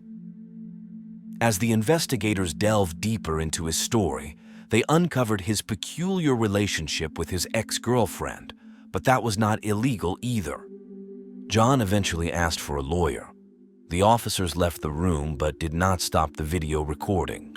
If everyone already thought he was odd, what happened next confirmed it. The cameras captured John rolling up his sweatshirt to use as a pillow while he took a nap on the floor. The next step involved interviewing John's ex-girlfriend, who reported that he arrived later than expected that Saturday and noted his bruised lip. Wow, yeah, I need to get home. However, this was not particularly surprising to the agents, as they had already observed an abrasion on his head and scratches on his chin, chest, and arms. Simultaneously, the analysis confirmed that the fingerprints on Ingrid's car matched John's. Consequently, on Monday, April 11, 2016, John was brought before a judge who set his bail at $5 million, a sum he could not afford, resulting in his detention as the primary suspect in Ingrid's murder. Several of John's former friends and ex-partners came forward to assist the police with the investigation. Additionally, an extensive search for the rest of Ingrid's body commenced, involving the FBI and other regional law enforcement agencies due to the grisly nature of the crime. John was assigned a public defender who argued that no forensic evidence or expert testimony linked him to the crime. Nevertheless, on Tuesday, April 12th, the judge dismissed these arguments and found probable cause to hold him on a charge of second-degree murder. That evening, hundreds gathered near Ingrid's home for a vigil to honor her memory. Those who knew her highlighted her excellent human qualities, and friends present expressed that the pain of her loss felt like an open wound. They acknowledged that the hardest impact was on her family, particularly her mother and 3 daughters, who were deeply affected by the tragedy. The following day, Wednesday, April 13th, the county coroner's office officially confirmed that the remains were Ingrid's. The preliminary autopsy report listed blunt force trauma as the cause of death, although the exact date of the crime could not be determined. 2 days later, a sanitation worker found more body parts in a different recycling bin. On April 18th, a man received a phone call from a neighbor. Inside his recycling bin, a torso with a pierced navel was discovered. Ingrid had a navel piercing, confirming the remains were hers. As part of gathering evidence for the trial, police returned to Ingrid's house. This time, they dismantled the plumbing and found more blood in the newly exposed drain trap. They also used a chemical called luminol, which glows in the presence of blood traces, confirming that the crime scene had been cleaned. Despite the initial findings in the preliminary autopsy report, further examination of the body by the forensic pathologist revealed more details. Upon closer inspection, small signs of bleeding were found in Ingrid's eyes. Additionally, marks on her neck led to the definitive conclusion that she had been strangled, and subsequently, her body was dismembered in her own home. The toxicology report indicated that Ingrid had no drugs in her system, but her blood alcohol content was 0.74. On October 2, 2017, in a King County courtroom, John pled guilty to first-degree premeditated murder. His guilty plea was part of a plea bargain that resulted in a shortened trial, sparing Ingrid's family and the community from the ordeal of a lengthy and distressing jury trial. However, his plea was not solely an act of mercy to alleviate the victim's family's suffering. It also afforded him certain procedural benefits. The sentencing hearing took place on January 5, 2018. John's parents attended the court in a dual show of support for their son and respect for the grief that Ingrid's family was enduring. During his brief statement in court, John acknowledged that no words could suffice to ease the pain he had caused, admitting the irreversible harm of his actions. The impact statements from Ingrid's family then resonated deeply. Phil condemned John for taking away a vital companion and the mother of their children, lamenting the maternal guidance and cherished family moments that his daughters would now forever miss. He emphasized that due to John's actions, his daughters would never again receive maternal advice. A friend of Ingrid, visibly shaken, spoke to the brutality with which John ended her dear friend's life, labeling him a coward who initially tried to flee and hide. When finally cornered by the police, instead of owning up to his actions, he claimed he was too drunk to remember what he had done. Addressing John, the judge expressed her wish to imprison him for life if it were possible. Instead, she sentenced him to 27 years and 9 months in prison, adhering to the recommendation of the prosecutors as part of the plea deal that facilitated the shortened trial. Ultimately, the sentence handed down was the harshest possible under state sentencing guidelines. A member of John's defense team expressed hope that his guilty plea and the prison sentence might offer some closure and perhaps a measure of peace to Ingrid's loved ones. When the sentencing was reported in the media, there was significant public outcry. Many expressed their dismay, particularly because John could potentially be released by the age of 60. Furthermore, his failure to provide a motive for his actions did not work in his favor.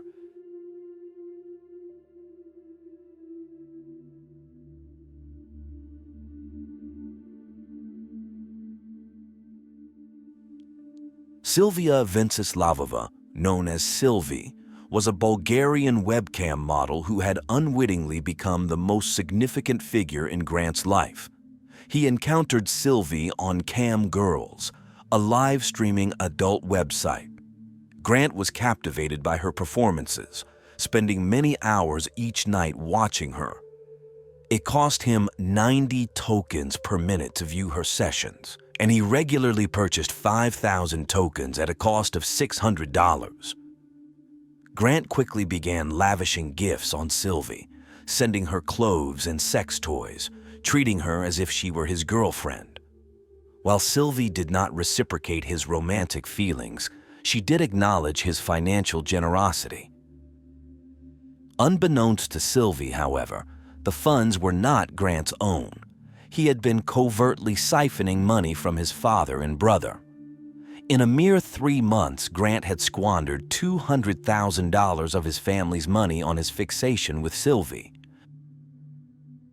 Concerned by his spiraling behavior, his family imposed rules to curb his actions, but the consequences of his irrational obsession would soon escalate to unimaginable levels.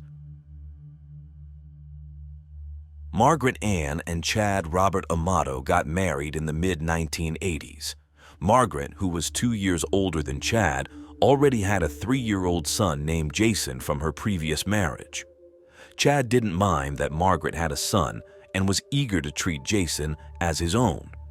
In 1988, they had their first child together, a son named Cody, and a year later, on May 20th, 1989, they welcomed another son, Grant. The three brothers grew up very close to each other. They rarely heard no as an answer, but knew they had to follow strict family rules, do well in school, help out at home, and behave well to earn privileges. They worked hard to make their parents proud and to be a strong support for them. Both Margaret and Chad had advanced degrees in healthcare. Margaret worked as a senior operational manager at a top private clinic, and Chad, who started as a clinical pharmacist, later moved into software specialization. The family was well off, living in a large house in the suburbs with a stable where they bred racehorses as a hobby. After high school, Jason moved out to attend college and eventually started his own family in another state. He stayed close to his parents and brothers despite the distance. Cody and Grant were especially close, doing many activities together like attending the same school, playing on the same sports teams, and going to the shooting range with their dad on weekends. Their father owned a notable collection of firearms, which he kept secure. Grant, being the youngest, often got extra attention and care, especially since he was a frail and sickly child. He grew up shy and reserved, finding it difficult to make friends outside his family. His brothers were his closest companions, particularly Cody after Jason moved away. Both Cody and Grant attended the University of Central Florida, where they attended nursing school together and then proceeded to pursue further studies to become nurse anesthetists. Cody was at the top of his class, while Grant struggled and barely passed. However, they both secured jobs in their field. Cody was known as a dependable professional, But Grant often made mistakes at work and needed his tasks double-checked. In the summer of 2018, Grant's career faced a major setback when he was caught stealing powerful sedatives from the hospital. These drugs, used rarely and under strict conditions for causing euphoria and hallucinations, led to his arrest after the theft was discovered. During the police interrogation, Grant admitted to taking the drugs, saying he used them on patients who were not adequately medicated in his view. Some suspected that he might have been using or selling the drugs, but there was no conclusive evidence to prove this. Grant was quickly suspended and then terminated from his job. The theft charges he faced were dropped, apparently because his parents stepped in to help. After losing his job, Grant, who was already somewhat of a recluse at 29, retreated even further into isolation.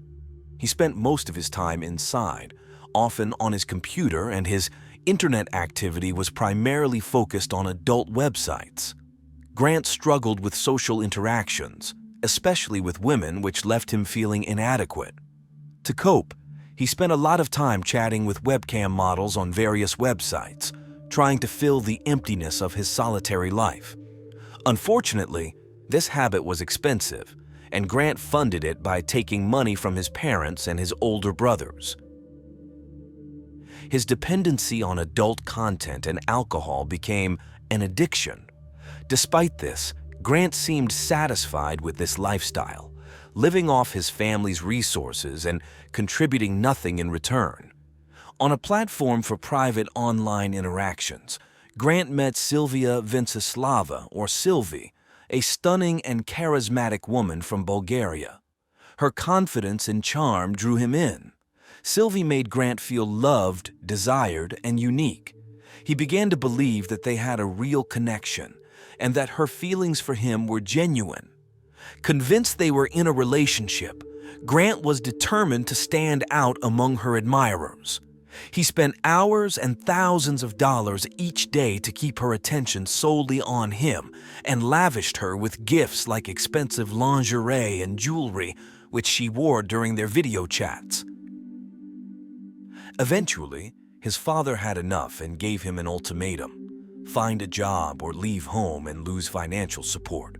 Grant promised to look for work, but he didn't plan to follow through. Instead, he told his parents he wanted to become a video game streamer. His parents, hoping for any positive change, agreed to set up a streaming station for him. However, once he had his privacy, Grant returned to his usual activities, surfing adult-only sites. In August 2018, Cody, Grant's older brother, decided to take a break and travel to Japan for a new experience. He invited Grant and his best friend Jeremy to join him. Cody and Jeremy had saved their own money for the trip, but Grant's part was paid for by their parents. Instead of giving the money directly to Grant, they gave it to Cody, trusting him to handle it responsibly. During the trip, Grant seemed disinterested and detached. He paid little attention to the sights or tours, often glued to his smartphone. He frequently chose to stay in the hotel, using his brother's laptop instead of exploring with the others. One day, while the rest of the group visited a lake near Mount Fuji, Jeremy accidentally left his credit card in their hotel room. Taking advantage of the situation, Grant accessed Jeremy's account and stole thousands of dollars, which he spent on private sessions with his favorite webcam model, Sylvie. Jeremy noticed the theft later, but thought it was a case of fraud. He couldn't figure out who the thief was and continued to investigate after returning home, unaware that Grant was behind it. Desperate to impress Sylvie, Grant lost touch with reality.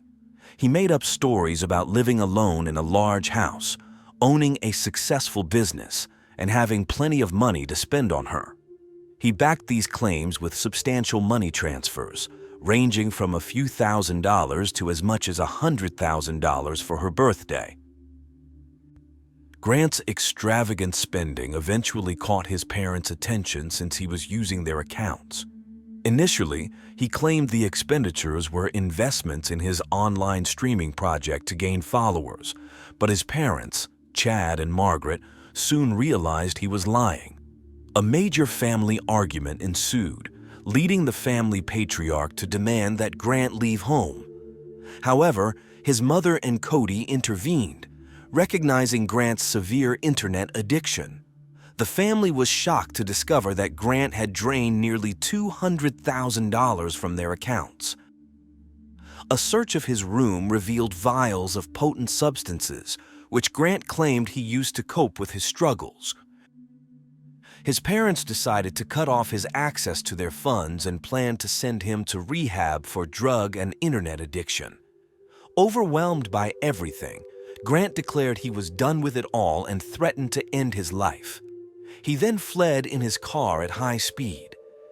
It was later found out that Grant went to his aunt and uncle's house, where he crashed through their fence and hit their garage wall. Understanding the family's distress, his relatives offered him refuge, giving him a place to stay until things calmed down. Grant quickly accepted the offer to stay with his relatives, but the next day he betrayed their kindness by stealing thousands of dollars from their accounts to fund more sessions with Sylvie.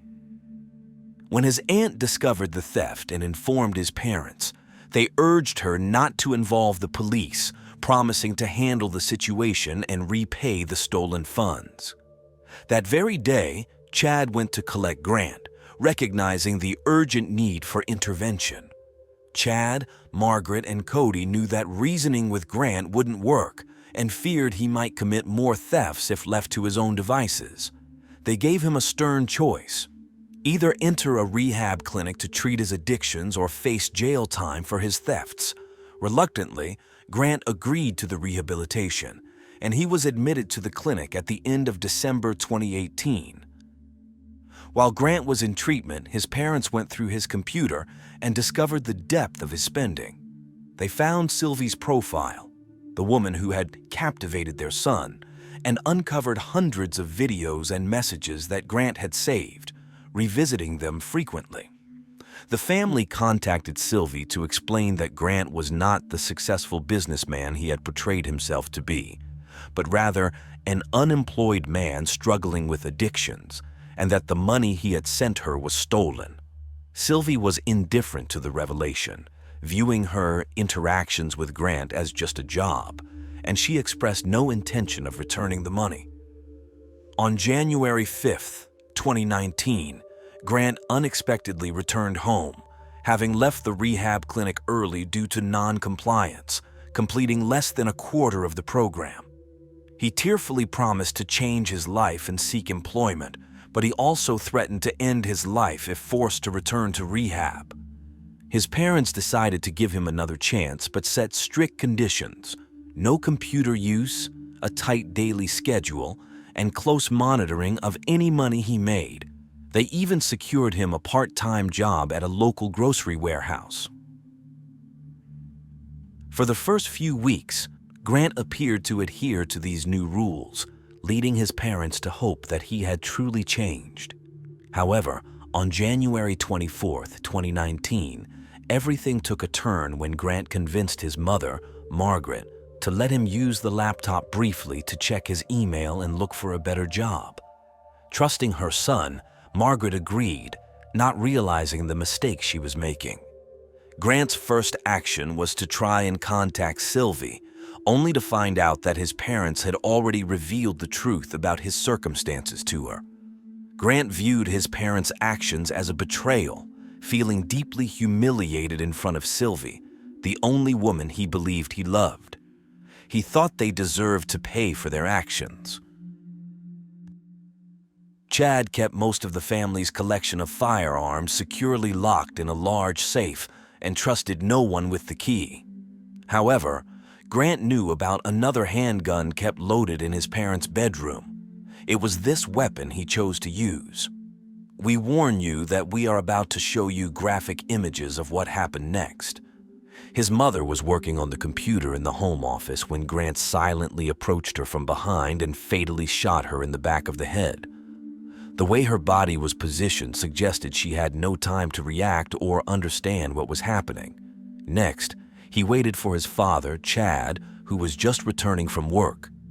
As Chad walked into the kitchen, he was met by Grant and was shot twice in the chest without a chance to defend himself. With a chilling calm, Grant then concocted an even darker plan.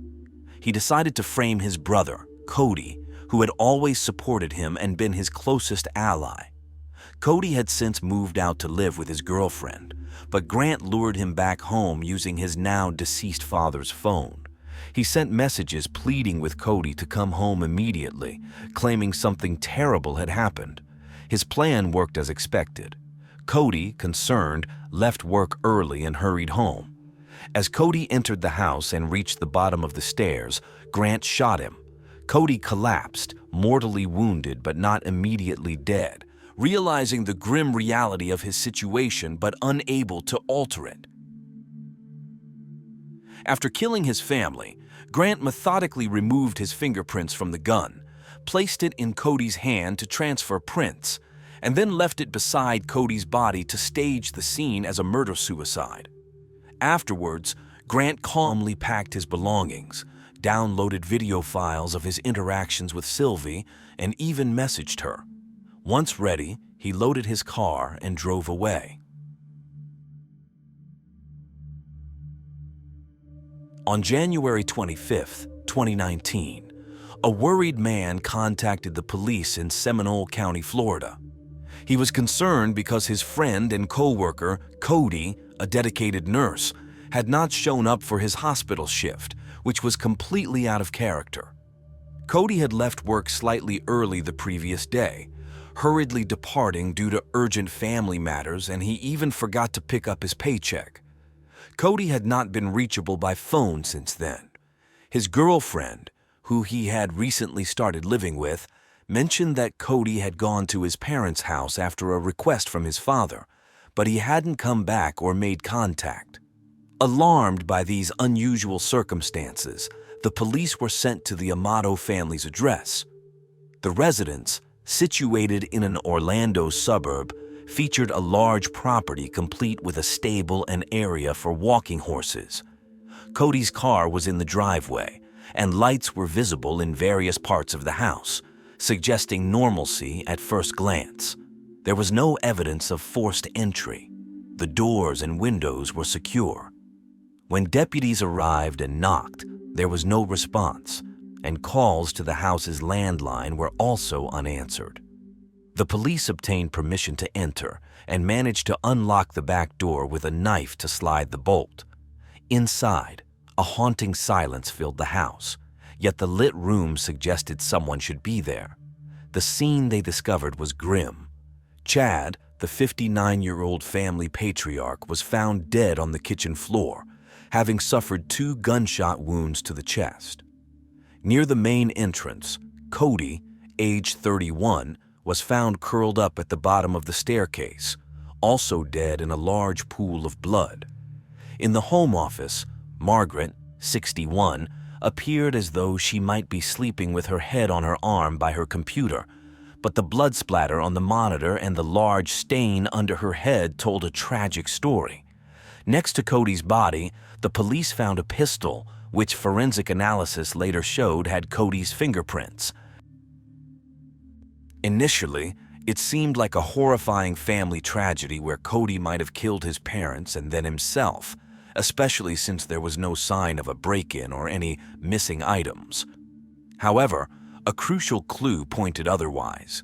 Smeared blood on the front door indicated it had been locked from the outside by someone leaving the scene, suggesting that the real perpetrator was not among the deceased.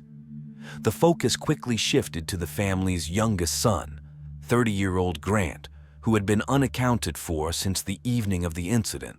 His car, a white Honda, was missing, as were some personal belongings including a laptop from his room, indicating he had likely fled. Grant was immediately declared a person of interest and a search began to locate him. The following day, the police quickly tracked down Grant hiding in a small roadside motel in Orange County.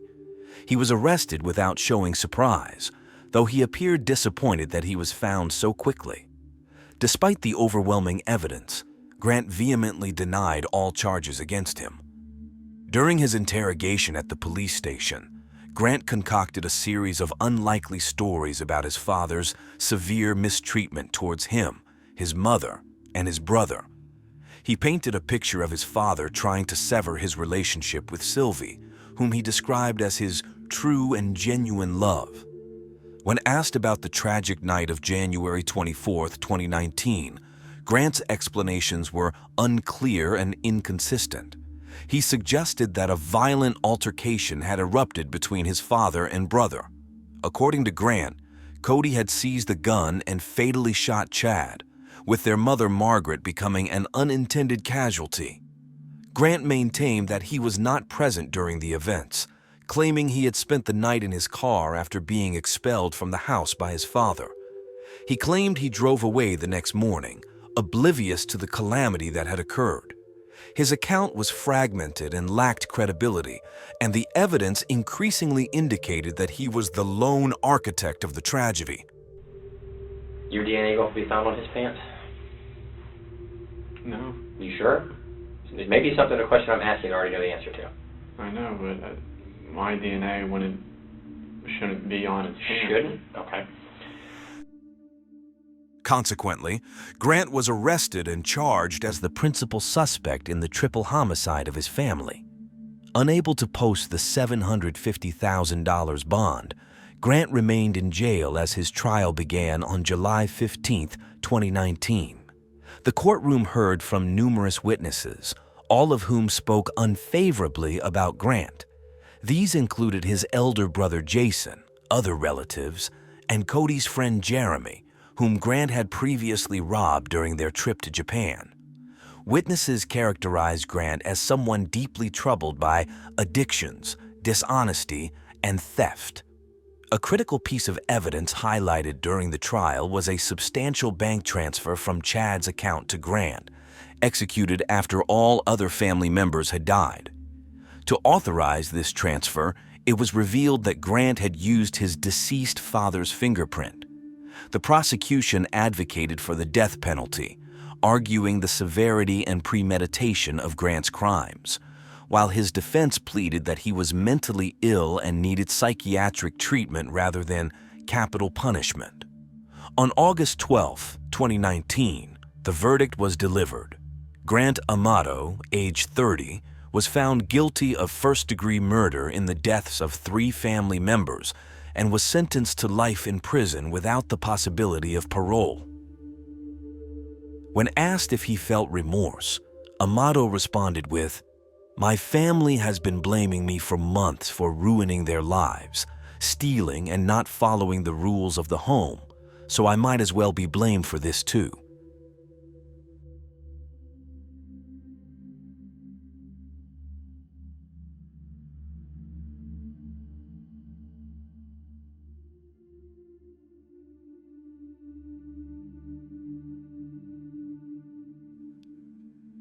Today, we'll dive into the story of Vincent Gillis, a boy with bright blue eyes who transformed into something monstrous.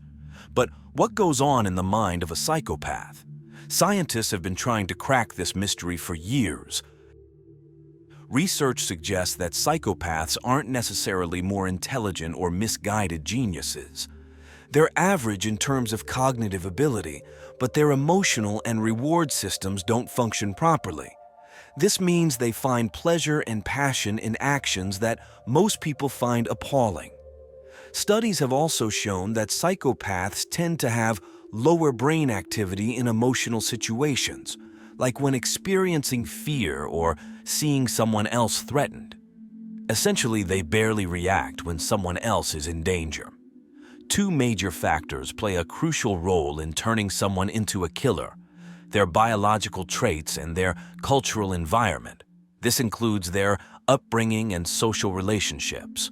Despite these insights, it's important to note that not all psychopaths commit crimes or become murderers. Psychopaths generally believe they are above the law and are fully aware of their actions. They aren't victims of an illness. Shawn Vincent Gillis appeared quite normal on the outside. Despite some early signs of violence, no one could have predicted what he was capable of as an adult. He turned into a whirlwind of crime and violence that lasted over a decade. Shawn was born on June 24, 1962, in Baton Rouge, Louisiana, USA. His parents are Yvonne and Norman Gillis. His father struggled with alcoholism and mental health issues. Around the time of Shawn's birth, a disturbing incident occurred that impacted the family deeply. Norman pointed a gun at the baby's head. After this, he decided to leave the family, fearing he might harm his son and wife. Norman drifted in and out of various mental health institutions and lost contact with his family. Shawn was raised in southern Louisiana by his mother, with the support of his paternal grandparents. His mother worked full-time at a local TV station and often called Shawn her little blue-eyed angel. According to Yvonne, Shawn was a quiet, well-behaved child with average grades who enjoyed playing with model cars and got along well with other kids. When Shawn was 10, he and his mother moved to another local neighborhood. Some neighbors thought Shawn was a bit rough with other children. They lived in a small ranch-style house in a quiet, middle-class neighborhood. Shawn attended Catholic schools, where he met one of his best friends, John Green. John found Shawn to be very intelligent, respectful towards adults, and humorous. In 8th grade, another boy, John Rosas, joined their close-knit group. They hung out together, going to the movies, the mall, or each other's houses. As they grew older, they got into some minor trouble, including a phase where they dabbled in Satanism. They encountered people involved in such rituals and enjoyed the thrill of being scared. They also smoked marijuana together, which Shawn seemed to enjoy more than the others.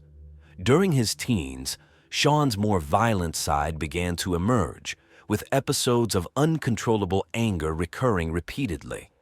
Once, a neighbor, Caroline, heard loud banging at 3 in the morning. Looking outside, she saw Shawn mercilessly beating some trash cans in her yard. He also expressed frustration to another neighbor about not having a girlfriend. Caroline described him as an angry young man prone to fits of rage, a side of Shawn his mother never saw. At 17, Shawn faced the death of his paternal grandfather, which led him to see his father for the first time since being abandoned as a baby. This reunion began the development of a relationship between father and son. Around this age, Shawn also started his criminal record with minor infractions. Over the years, he was arrested for traffic violations, driving under the influence, possession of marijuana, and contempt of court.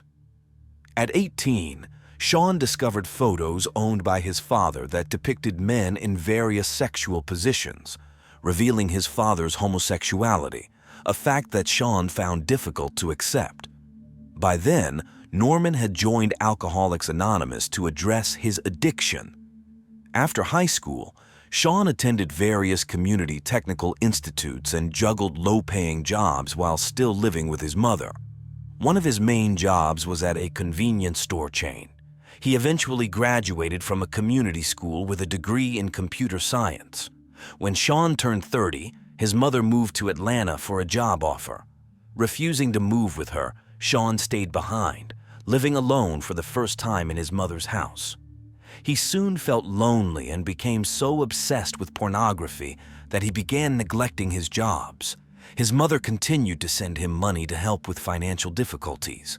However, he was very angry with her for moving away and would sometimes scream in anger. Neighbors reported that he often lay on the grass at night, shouting loudly at the moon, including obscenities directed at his mother.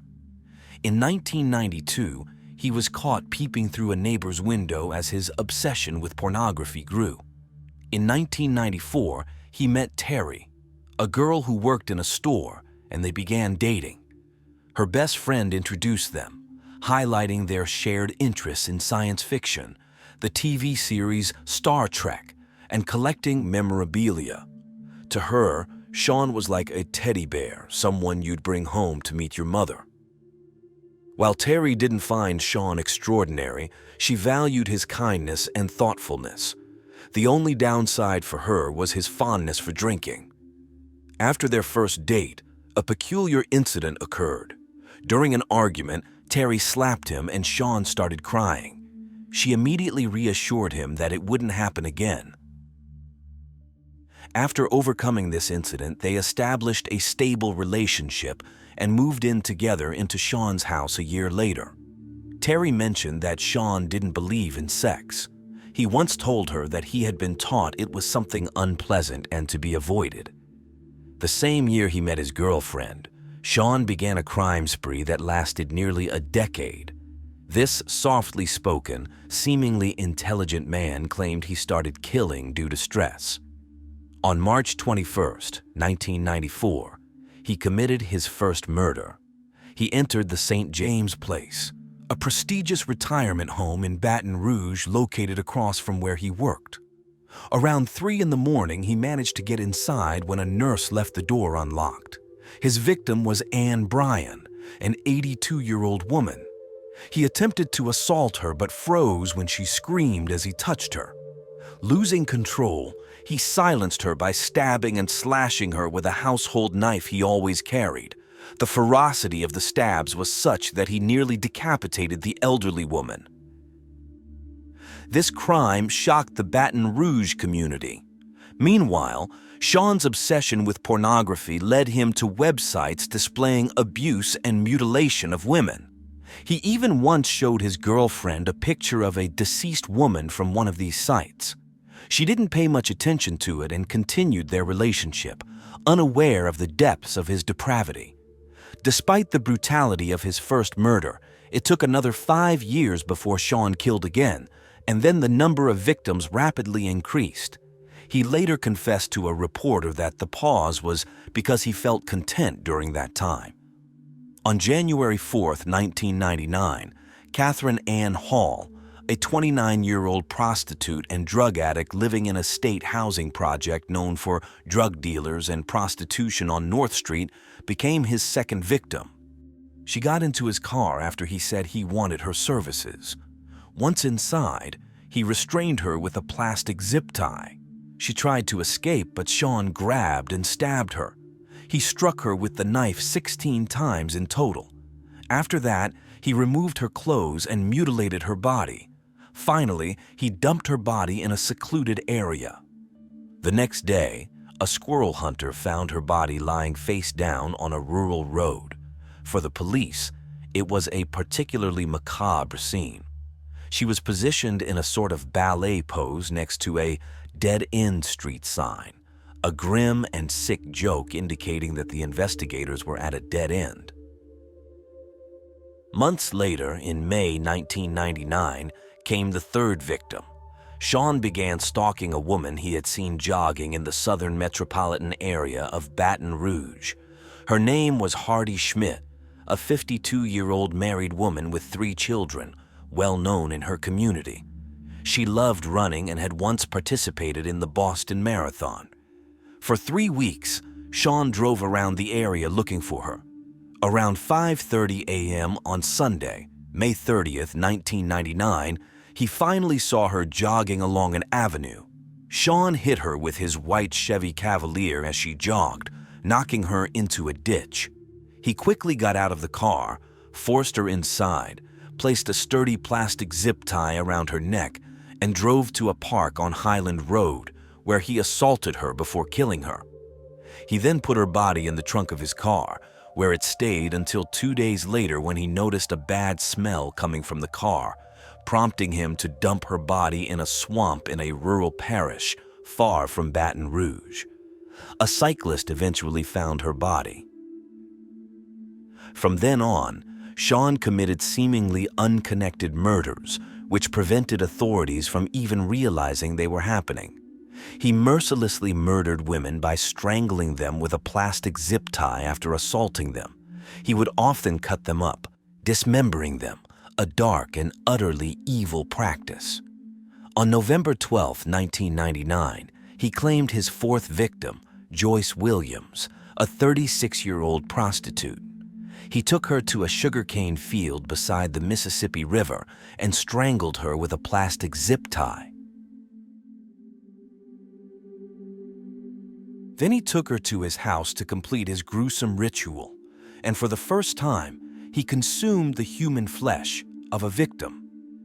After the murder, he left the body in the trunk of his car and went to pick up his girlfriend from work. Later that night, he dumped the body in a secluded area. It was not found until a month later. His next victim was Lillian Robinson, another 52-year-old prostitute whom he attacked in January 2000. He repeated his usual method and took her to his house, but he did not have time to finish because his girlfriend would soon be home from work. However, he did commit necrophilia. He then abandoned her body in the largest swamp in the United States, located in central southern Louisiana. In March, almost 2 months later, the corpse was discovered by some fishermen. In October, 38-year-old prostitute Marilyn Nevels became his next victim. He killed her in the same way as the others, and after bringing the body to his house, he showered with it before leaving it on top of a levee, unhidden about 3 miles from his home near the Mississippi River. The decomposing body was found on October 31st by a man walking in the woods. Shawn did not kill again until October 2003, 3 years later, when he took the life of 45-year-old Johnny Mae Williams. He picked up a divorced mother of 3 who was also a prostitute and drug addict. Shawn knew her well as she had cleaned his house several times over about 10 years. He took her to a remote area where he beat, abused, and strangled her, then mutilated her body with a knife. He took her hands as a souvenir. He left the body exposed on top of an embankment after positioning it in various poses to take photographs. When it was found, the body was so mutilated that East Baton Rouge's police commented that it was barely recognizable as a human being. Her legs had numerous cuts on the front and back. Despite finding the bodies of his victims, no weapons, witnesses, or current fingerprints were ever found. The police had no leads that could direct them to the killer, which left Shawn free to continue his dark deeds. 2 serial criminals were operating in the area.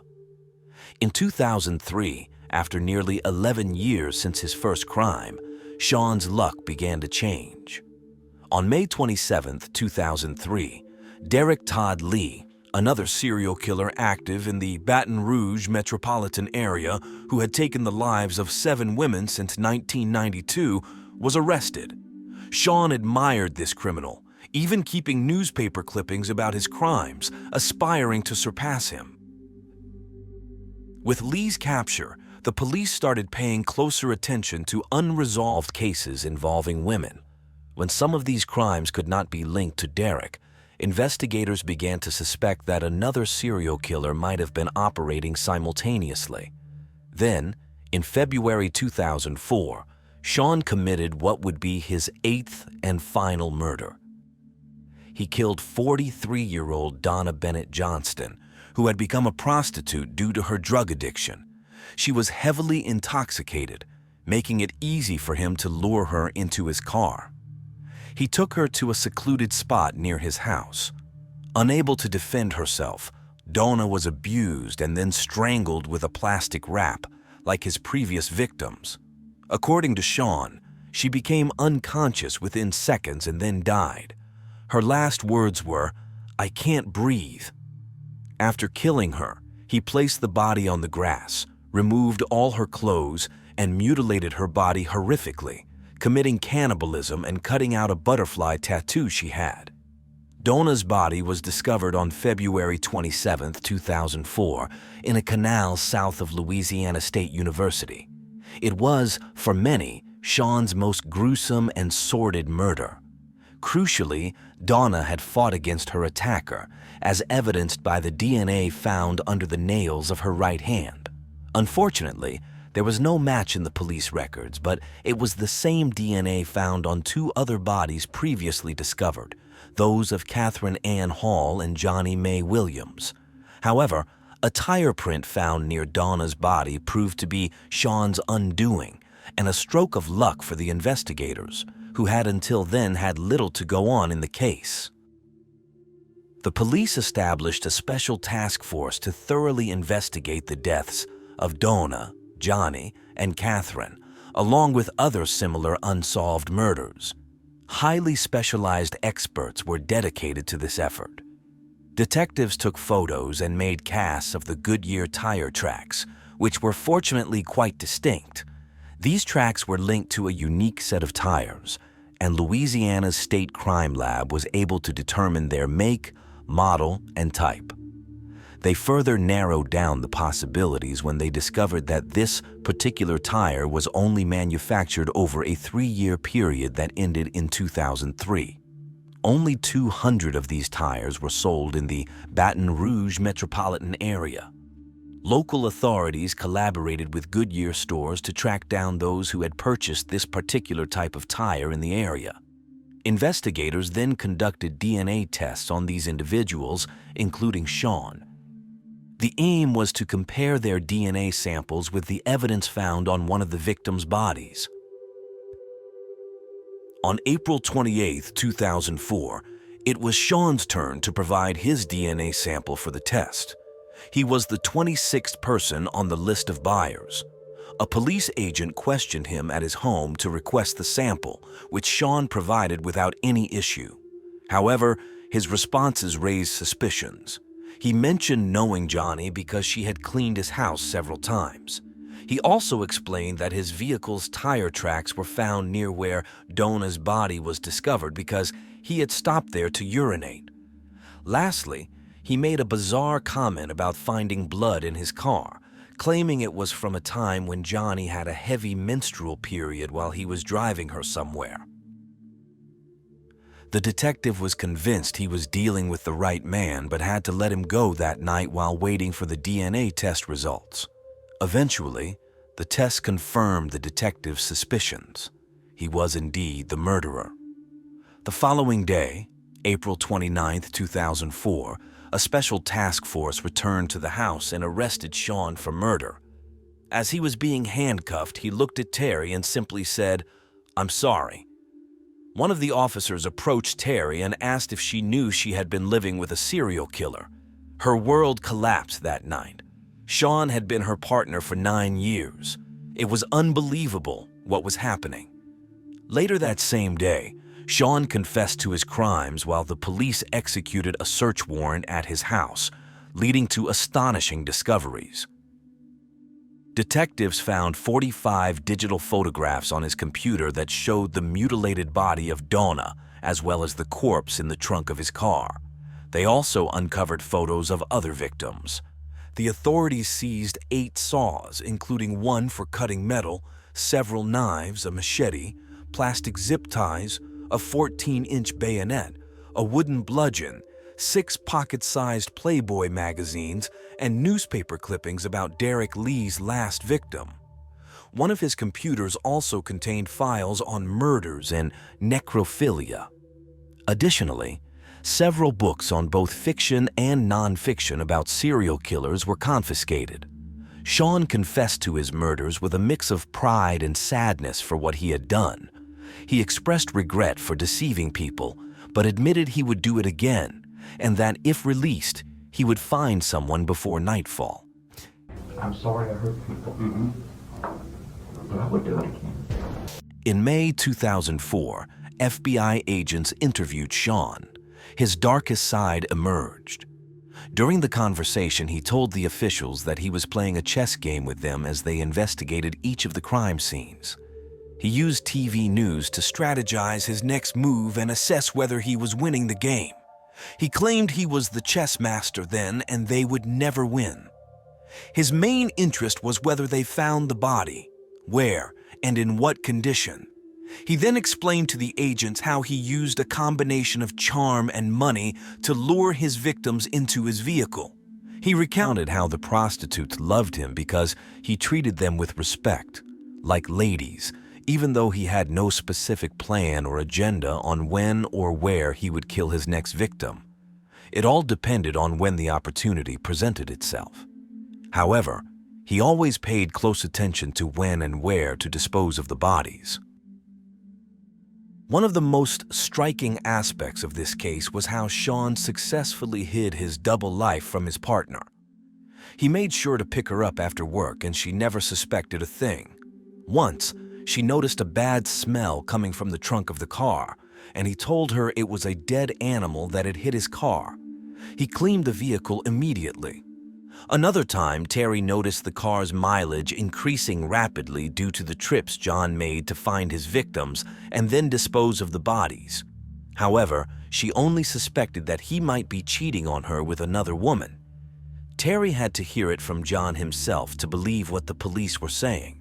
She asked him if he did it, and he admitted it and expressed his regret. Shawn was charged with his crimes at different times as investigators worked to find evidence that would support his confession to the murders. For example, the police had no idea about the crime committed against Marilyn Nevels. Marilyn had been missing for 4 years, a fact Shawn confessed to. Her disappearance had never been reported. Meanwhile, the crime lab continued to search the house for traces of blood, bones, and tissues.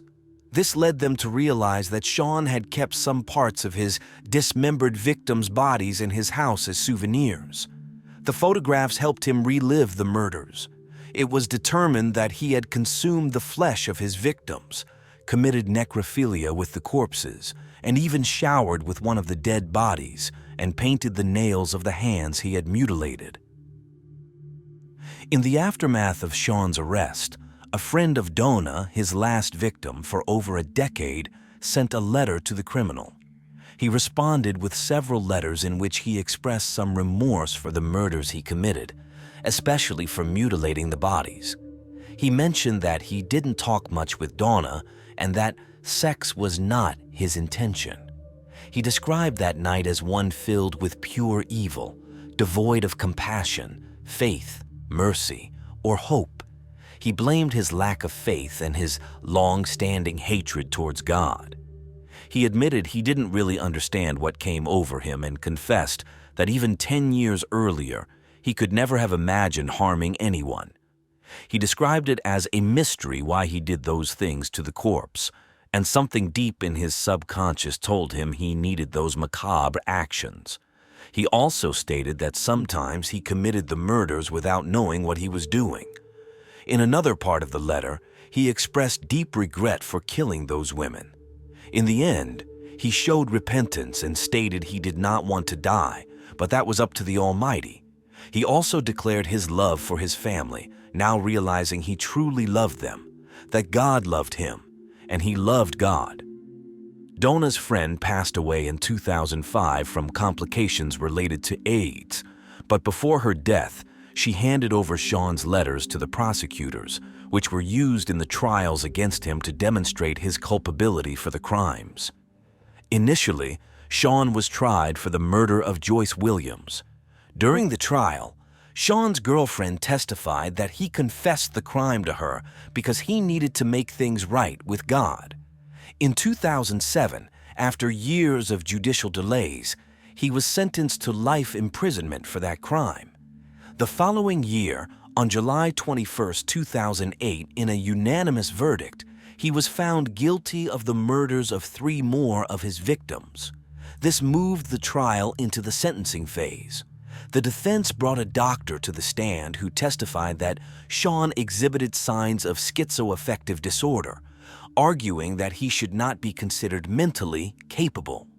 Relatives of the victims also testified. Lauren Williams, the daughter of Johnny Mae Williams, confronted him from the stand and asked why he did it.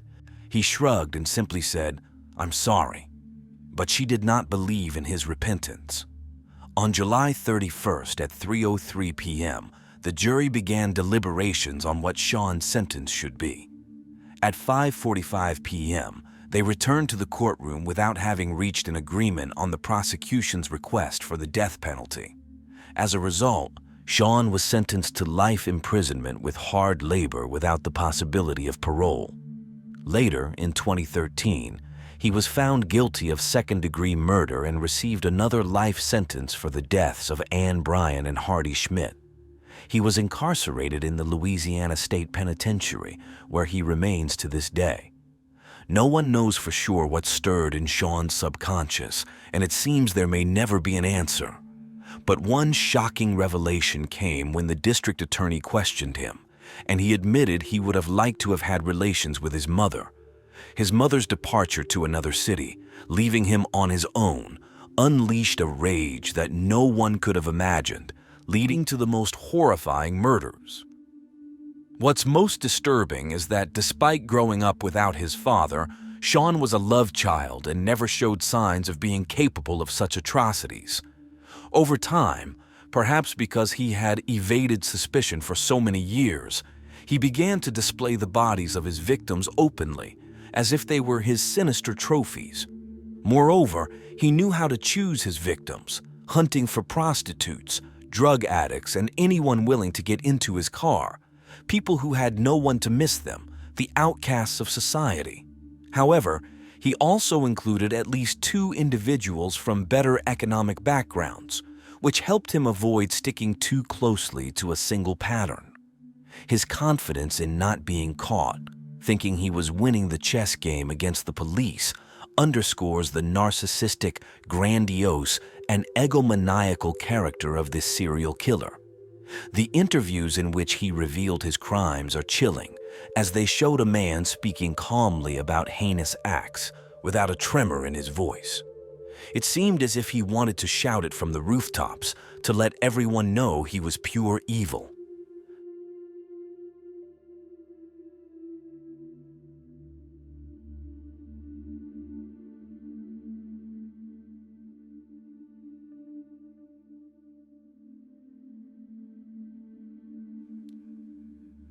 In the early hours of July 16, 2010, in the usually quiet town of Pico Truncado, a shocking event occurred. The body of Johanna Casas, a 20-year-old model and former beauty queen of the town, was found in a deserted area. She had been killed by 2 gunshot wounds.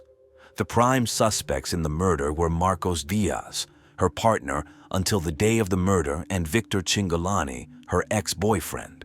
But the story would soon take an even darker turn. Johanna Casas was born in Pico Truncado, a small town in the northern part of Santa Cruz province in Argentina. The town got its name from a nearby hill with a flat top. From there, you can see the oil wells, which are the main industry in the area. Though her exact birth date isn't officially recorded, family social media posts and news reports suggest she was born on July 19, 1990. Johanna wasn't the only baby to arrive that day. 15 minutes after she was born, her twin sister Edith was born. They are the oldest daughters of Marcelina del Carmen Orellana and Valentin Casas, who also had another child. Valentin, a police officer, eventually split from Marcelina, but he stayed very involved in his kids' lives. The twins looked incredibly alike. They had the same face, build, and even sounded similar. They even shared part of their names, as their parents named the younger twin Edith Johanna. They were so similar that their mom would sometimes mix them up, even changing the same baby's diaper twice. The sisters shared a special twin bond. Edith once said that they could feel when something was happening to the other. For instance, when Edith was 11, she had an accident while with her mom in another city nearby. She was in a coma for a few days, and when she woke up, she kept asking for Johanna. Valentin told her that Johanna, who was with him back in their hometown, felt like Edith was calling her. As they grew up, the twins became beautiful young women with very different personalities. Edith was quieter and more reserved, while Johanna was outgoing and liked fashion and makeup. This interest in fashion led Johanna to start a modeling career. She even participated in fashion shows and traveled to bigger cities like Bahia Blanca, where she was once crowned the beauty queen of Pico Truncado. In mid-2006, when Johanna was just 15, she met a local young man named Victor Cingolani, who was 21 at the time. They met one afternoon at the town bingo hall, where Johanna was with her dad and brother. Victor was at another table with his mom and a friend. Later, he mentioned noticing Johanna looking his way quite a bit. Victor had a reputation around town for being quite the charmer and a ladies' man. He worked long hours at the oil company and spent his free time out with friends, often choosing local brothels over bars. He boasted about being with over 40 women who came to him effortlessly. That day at the bingo, after they exchanged looks, Victor felt sure he could start something with her. He said that Johanna made the first move by coming over and giving him a note with her name and phone number on it. He texted her right away and they started talking. They went out a few times and soon made their relationship official. Marcelina, despite the age difference between Johanna and Victor, was okay with their relationship. She preferred this to her daughter randomly hanging out with others. They were together for about a year and a half. Over time, Johanna's parents noticed Victor's aggressive behavior toward her. There was an incident where Victor, trying to hit Johanna, accidentally broke a window and injured his hand instead. Things got even more complicated when Victor and Johanna broke up, and he started seeing Edith. Victor said his feelings for her grew over time, and he was never romantically involved with both sisters simultaneously. While he was with Johanna, Edith was dating another guy, and sometimes the four of them went out together. There were also times when Victor asked Johanna out, and Edith joined because she was home alone. Victor was drawn to Edith's quieter, more reserved nature. She was just as lovely as her sister, but simpler. Even after his relationship with Johanna ended, he kept in touch with Edith. Eventually, they admitted their feelings for each other, but Edith wanted to talk to Johanna about it first. Johanna told her sister they were adults and knew what they were doing, so she didn't oppose their relationship. However, the twins' close bond changed. When Edith started dating Victor, the friends they shared began to drift apart and each sister formed her own group. Victor and Edith eventually broke up, and Victor moved on to another local woman. Both sisters continued to have complicated relationships after Victor. When Victor ended another relationship 2 years later, he reached out to Johanna again. She was with someone else at the time, but quickly ended that relationship to get back with Victor. This reunion was brief, ending after 2 months because Johanna wanted children, which Victor did not.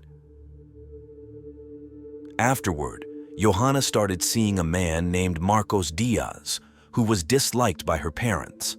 The Diaz family was surrounded by rumors, including a serious allegation that one of Marcos's brothers had killed his own child. Marcos had a violent reputation and was possessive and controlling. He was overly jealous, constantly messaging Johanna and not allowing her to go out alone. Despite these red flags, they moved in together after just 6 months of dating. During this period, Victor rekindled his relationship with Edith, admitting he had never gotten over their breakup. This back and forth between the sisters would culminate in a series of dramatic, tragic, and scandalous events. On July 15, 2010, 4 days before their 19th birthday, Johanna went out partying with Marcos until about 3 in the morning. She was last seen alive as they left the party venue together. Early the next morning, a local dog walker discovered Johanna's lifeless body in an open field about 3 miles from the town center. The area, known as the forest belt of Pico Truncado, soon became the focus of intense police activity as news spread that one of the Casas twins had died. The autopsy later revealed that Johanna had been shot at close range in the heart and between the second and third ribs. Within hours of the discovery, police arrested Victor and Marcos as the main suspects in the crime, given their relationships with the victim. Investigators suspected that the murder was a planned act by both men, theorizing that Johanna wanted to end her relationship with Marcos, and the men decided that if she would not be with them, then she would not be with anyone. Marcos was released a week later due to a lack of evidence, despite having been the last person seen with Johanna the night before. Shortly after, authorities found DNA on a cigarette butt at the scene where Johanna was killed. Unfortunately, by that time, Marcos had fled, and it would be over 6 months before he was captured and subsequently placed in pre-trial detention.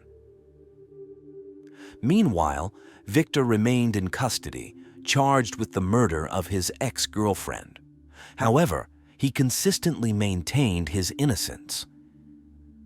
According to his statements on the morning of July 16th, he had been at the casino and then at a friend's house until 6 a.m.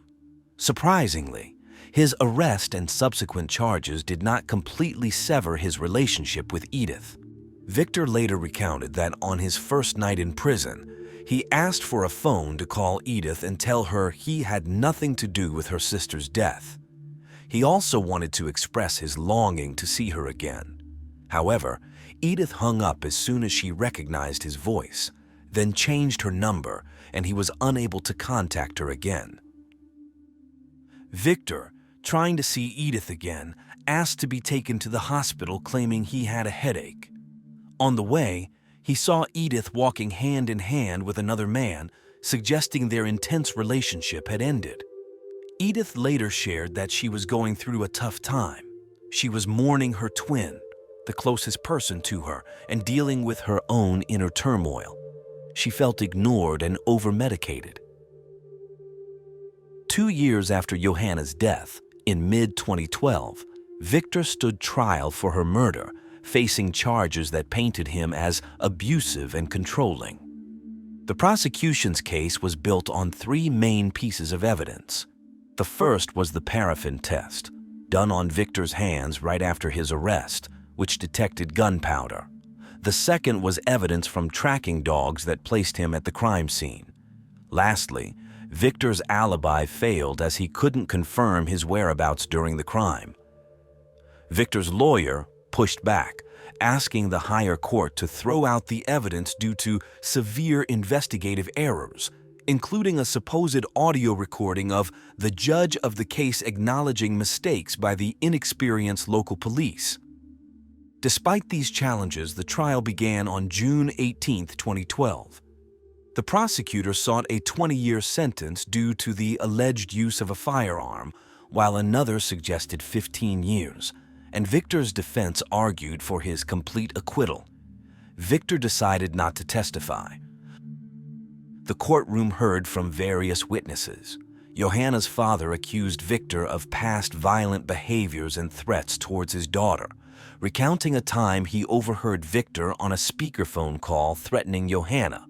A woman who lived near the crime scene mentioned her son was the only one home that night and noted the delayed police response. The person who found Johanna testified that he saw no blood at the scene. Another witness spoke about Victor's complicated relationships with the twins, suggesting he saw Edith as a substitute for Johanna. Edith herself took the stand, having attended every day of the trial wearing a t-shirt demanding justice for her sister. She testified that Victor was physically abusive towards both her and Johanna and claimed that he had coerced them into intimate relations. Finally, she stated that she believed Victor had played a role in Johanna's death, calling him a psychopath. The hearings concluded, and on June 27, 2012, Victor was sentenced to 13 years in prison for simple homicide. However, the controversy surrounding the case was far from over. Despite his conviction for Johanna's murder and the serious allegations against him, Edith later shocked everyone by announcing that she was back in a relationship with Victor.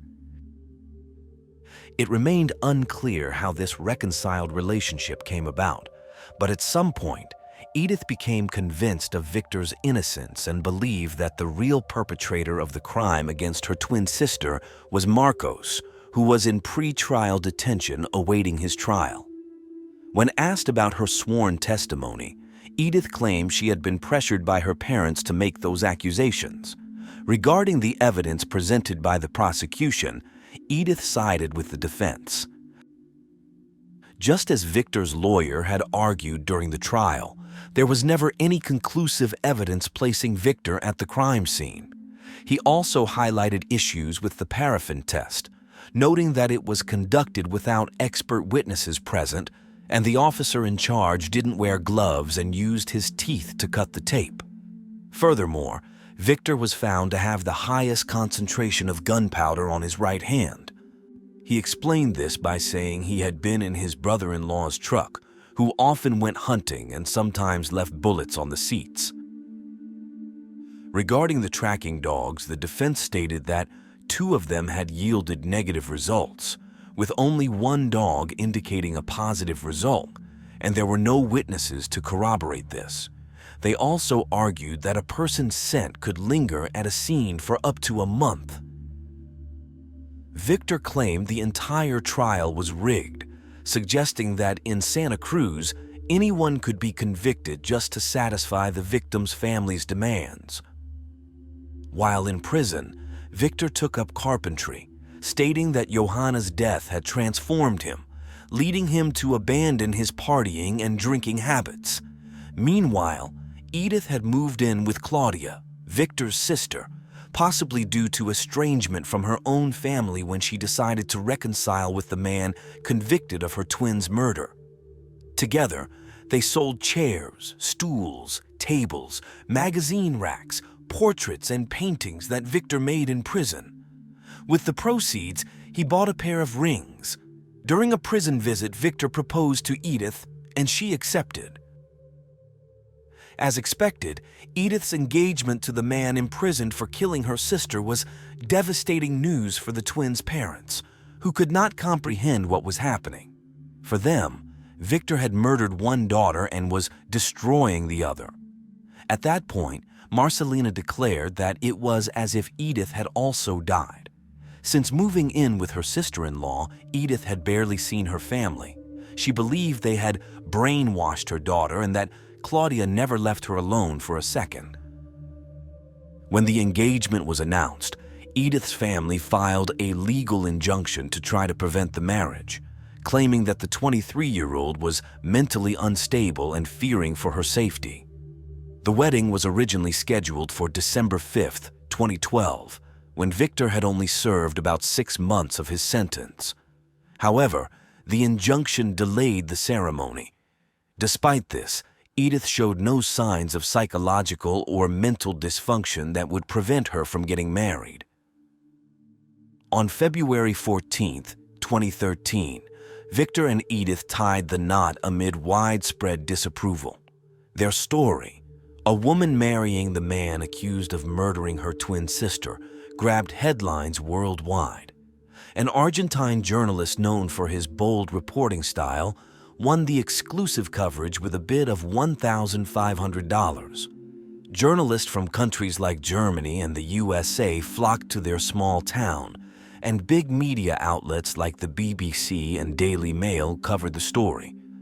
Edith even got offers from Playboy magazine and was invited to join Argentina's top TV show, Dancing for a Dream, but she turned them all down.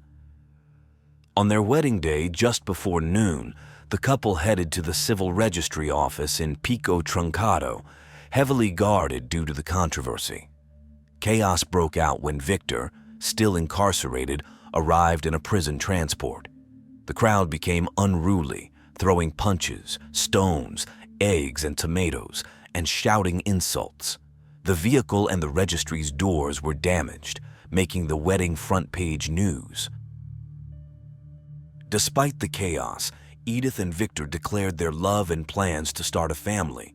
Yet, the legal battle over Johanna Casas' murder was far from over. On June 4, 2013, the trial began for Marcos Diaz, who had been held at the Pico Trincado police station. Charged initially as an accessory, Marcos was described in court documents as violent and controlling, known for harassing his girlfriends and often involved in armed fights. His unexplained trip the day after Johanna's murder was seen as an escape attempt, and he stopped texting Johanna right after her supposed time of death, suggesting he knew she was gone. This contrasted sharply with his frequent texts to her the day before. DNA from a cigarette butt and a music CD linked to Marcos found near Johanna's body were key pieces of evidence against him. During the trial, Edith, supporting Victor, tearfully accused Marcos of killing her sister. Valentin, the twins' father, also testified, recalling the last time he saw Johanna with Marcos and describing Marcos as a dangerous man involved in cult-like activities, often seen causing trouble at the cemetery. Marcelina, for her part, described the accused as obsessive over her daughter. He never let her be alone, not even to attend family parties. However, the proceedings took an unexpected turn when prosecutor expanded the accusations. He posited that Marcos was the actual perpetrator of Johanna's murder and the only one present at the scene when her life was taken. As a result, on July 2, 2013, the court sentenced Marcos Diaz to 12 years in prison for the homicide of Johanna. At this point, 2 individuals were convicted for the same crime, each found guilty by different courts. Following the verdict, Marcos expressed dissatisfaction with the sentence, reasserted his innocence, and claimed he was convicted because there was no one else to investigate. On the other hand, Edith expressed relief and happiness that justice had finally been served. Meanwhile, the twins' mother chose not to speak to the media, while their father expressed his disagreement with the ruling. Victor's lawyer announced plans to seek his immediate release, asserting that they had always maintained his innocence. If the evidence indeed confirmed that Marcos was the only one at the crime scene, his client would be released immediately. Ultimately, on December 5, 2013, the Higher Court of Justice announced the release of Victor due to insufficient evidence to convict him.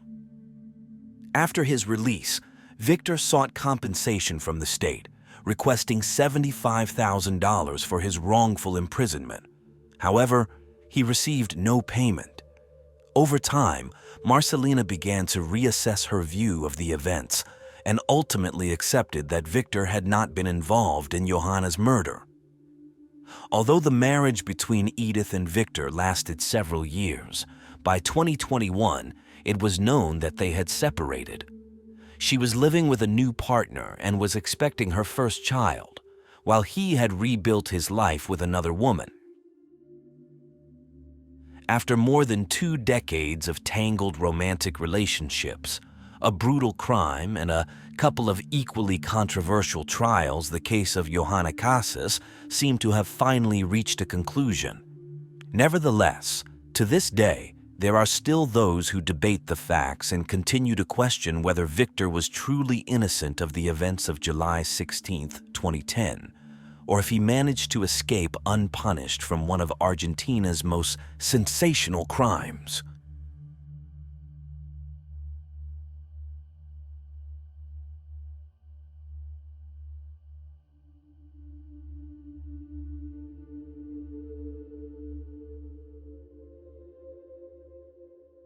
A young girl vanishes from a close-knit community. Where is 8-year-old Sandra Cantu? Parents are in a state of panic as the police search for the missing girl. Even today, we don't let our children play out in the front yard, only in the backyard. We're all searching frantically for 8-year-old Sandra Cantu.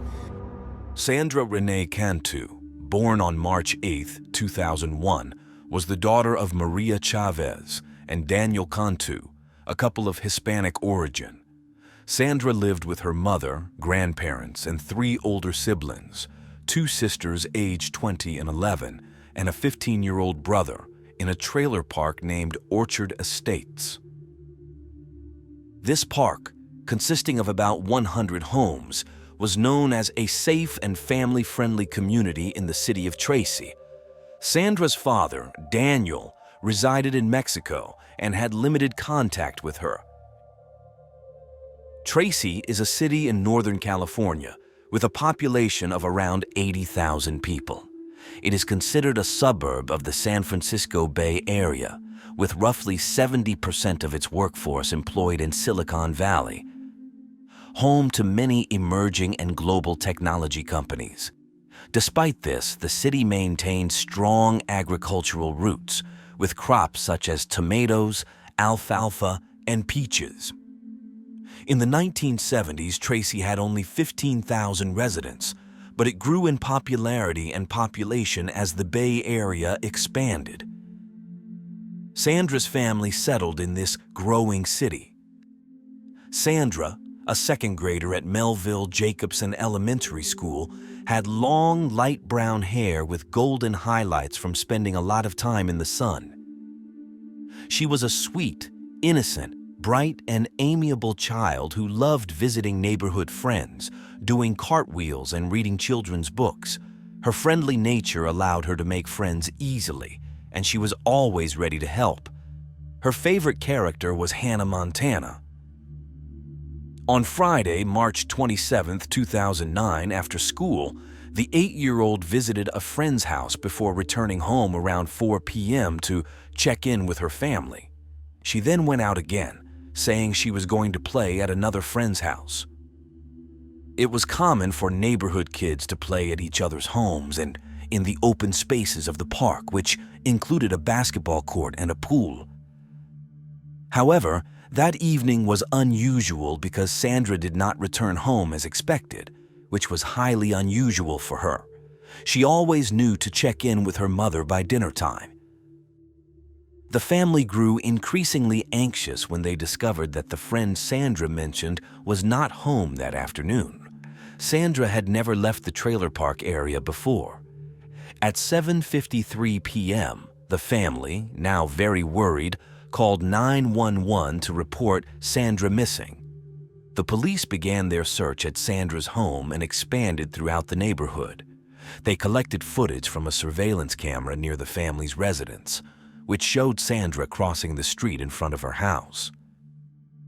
This video was broadcasted on national news channels to aid in the search. The police conducted a thorough search of the mobile home park and interviewed all residents but found no leads. The FBI joined the search over the weekend of March 28th and 29. Police dogs, rescue teams, all-terrain vehicles, and a California Highway Patrol helicopter were all involved in the intense search effort. More than 250 people from 13 different agencies participated. Divers searched a nearby lake, but found nothing. Officers went door to door in the park, questioning every resident and inspecting all vehicles. The search continued without pause. The authorities even offered a $22,000 reward for information about the case, but no traces of Sandra were found. The first suspect was a local man named Frank, who had been seen kissing Sandra on the lips 2 years earlier at the local pool when she was 6. Frank, about 60 years old, had been spotted by Sandra's grandmother in 2007, brushing her hair away and kissing her on the lips. The family had reported this incident at the time. With Sandra's disappearance, Frank was questioned by investigators. He claimed he had nothing to do with the incident and had kissed her only to be nice. The police seized some of his CDs as part of the investigation. Detectives also interviewed Sandra's father, Daniel Cantu, but he lived in Mexico and had minimal contact with his daughter, having not seen her for over a year. The tragic discovery came 10 days after Sandra's disappearance, on April 6, 2009. Agricultural workers draining a reservoir a few miles from the neighborhood a task they performed twice a year, made a shocking find. At the bottom of the reservoir, measuring about 150 meters long and 30 meters wide, they found a suitcase. Inside was Sandra's body, curled in a fetal position. She was wearing the same clothes she had on when she went missing, a Hello Kitty t-shirt gifted by a neighbor for her birthday and black leggings. The horrifying crime stunned the residents of Tracy, leaving Sandra's family devastated. For days, dozens of people left flowers, posters, candles, and stuffed animals in her memory. An autopsy revealed that Sandra had been beaten and sexually assaulted with a foreign object before being asphyxiated. Toxicology reports showed she had ingested a powerful sedative. The suitcase was identified as belonging to Melissa Huckabee. FBI experts developed a preliminary profile of the suspect, believing it to be a white male between 25 and 40 years old, with a criminal history involving sexual assault or child pornography, who kidnapped for sexual purposes and then killed. They initially focused on all the men in the trailer park, but later turned their attention to a completely different suspect when they identified the suitcase's owner. Playing in the enemy's house, Melissa Huckabee was born on February 23, 1981, in Orange County, California. She was the eldest of 9 grandchildren. At 28 years old, Melissa was a volunteer Sunday school teacher at the Tracy Baptist Church, where her grandfather served as pastor. She grew up in Southern California and lived between Tracy and Orange County after high school. As an adult, she faced difficult times and struggled to find and keep a stable job. In 2002, Melissa Huckabee filed a restraining order against an ex-boyfriend, accusing him of harassment, death threats, and assaulting her grandfather. That chapter soon ended, and in August 2003, while 5 months pregnant, she married her then-boyfriend Johnny Huckabee. That same year, Melissa declared bankruptcy with debts totaling $26,300, including thousands of dollars in medical bills and credit card expenses. Her struggles continued as her marriage did not work out.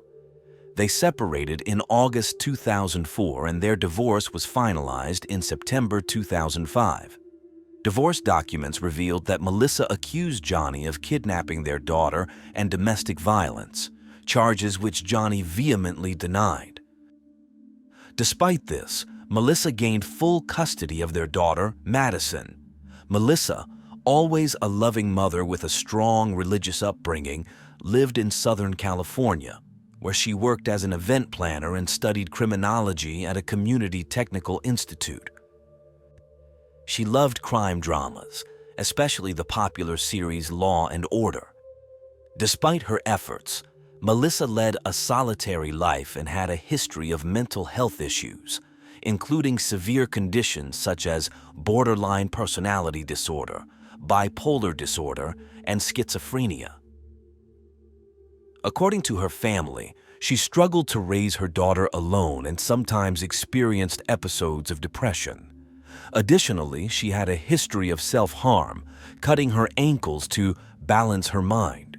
She was prescribed several potent medications, including benzodiazepines, amphetamines, and an antidepressant. Melissa also took furosemide, a diuretic used for heart problems and hypertension. In 2007, Melissa was considered a person of interest by police in connection with 2 fires in La Palma, California, about 300 miles from Tracy, but she was never charged. In June 2008, her grandparents asked Melissa to help them pack for a move to Tracy, changing her plans. She had lived in Tracy years earlier and decided to settle there again with Madison, moving into her grandparents' trailer. Sandra Cantu lived in the same neighborhood, just 5 houses away. In January 2009, a 7-year-old girl went missing for several hours in the trailer park, prompting a police report and an intense search that lasted several hours. Melissa eventually brought the girl home, but according to the family, the child appeared drugged. She could barely speak and cried incessantly, unable to stand or walk without assistance, collapsing each time she tried. Her parents took her to the hospital where tests revealed benzodiazepines in her bloodstream, medications typically prescribed as sedatives or to induce sleep, alleviate anxiety, muscle spasms, and prevent seizures. The family feared the girl had been sexually abused, but medical examinations showed no evidence of this. A Tracy police officer interrogated Melissa, who reacted indignantly to the accusation. At the same time, it was revealed that the girl's mother had drug problems. With no evidence against Melissa, the case did not proceed. Another peculiar incident highlighted Melissa's odd behavior. She told a 37-year-old man she occasionally dated that she was pregnant, leading him to decide to marry her. Melissa even had the phone number of a bridal shop written in her notebook. On March 2, 2009, the couple met at the church, where Melissa gave Daniel a drink that he found to have a strange taste. He could not remember anything after that night. The police later found Daniel unconscious near a fast food restaurant. He woke up in jail but never reported Melissa. This incident occurred about 3 weeks before Sandra's death.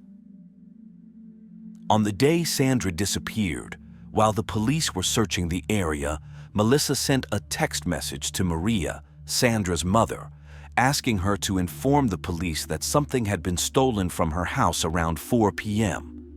She added that she wasn't sure if this information would impact the investigation. Earlier, Melissa had called the manager of the trailer park to report a stolen black suitcase she claimed to have left outside her home. She even mentioned the stolen suitcase in media interviews. The day after Sandra vanished, during a vigil for her, a very agitated and tearful Melissa approached investigators, saying she found a note on the ground. The note, filled with spelling errors, read, "Cantu locked in a suitcase thrown in water on Bucketty Road and Whitehall Road. Witness." Suddenly, Melissa's demeanor changed, and she became completely calm, which caught the attention of the officers. At the time of Sandra's death, Melissa was on probation for a 2006 theft in Los Angeles, but she had no record of violent behavior. 2 days before Sandra's body was discovered, Melissa was admitted to a local hospital, claiming she had accidentally swallowed a razor blade while sleepwalking, which seemed to be a suicide attempt. Before Sandra's body was found, Melissa was not a primary suspect. She was interviewed several times, but the police believed she was merely seeking attention and had no evidence linking her to Sandra's disappearance. However, everything changed when Sandra's body was found in the very suitcase Melissa had reported stolen. Investigators then began to scrutinize Melissa's behavior more closely. Another crucial clue emerged when a retired Marine and his wife informed the police that they had seen Melissa in her SUV at the irrigation pond on their property at Bucketty and Whitehall Streets between 5:30 and 6 p.m. on March 27th. The couple recognized Melissa from television and noted that she appeared distracted and in a hurry when they saw her. Melissa had told them she stopped there because she needed to urinate. The police quickly continued reviewing the surveillance footage from the camera outside Sandra's house and observed that the girl was walking towards Melissa's house at 3:54 p.m. on March 27th. The camera also captured Melissa's SUV driving in the opposite direction 8 minutes later. Soon after, Melissa called the neighborhood manager to report a stolen suitcase. Around 5:30 p.m., a surveillance camera in the church parking lot recorded Melissa driving towards the irrigation pond, and half an hour later, she was seen returning.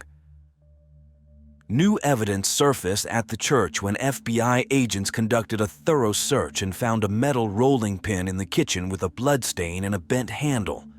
DNA analysis confirmed the blood matched Sandra's. They also discovered that the cord used to close the suitcase was the same type missing from the blinds in the Sunday school classroom. Investigators interviewed Melissa's grandfather and collected several items from the family home. On a computer at the house, they found a news article from September 2008 about Diverse finding a suitcase containing the remains of a missing 4-year-old girl. On April 9, 2009, Melissa was discharged from the hospital at 7 a.m. Later, she went to the police station for another round of questioning.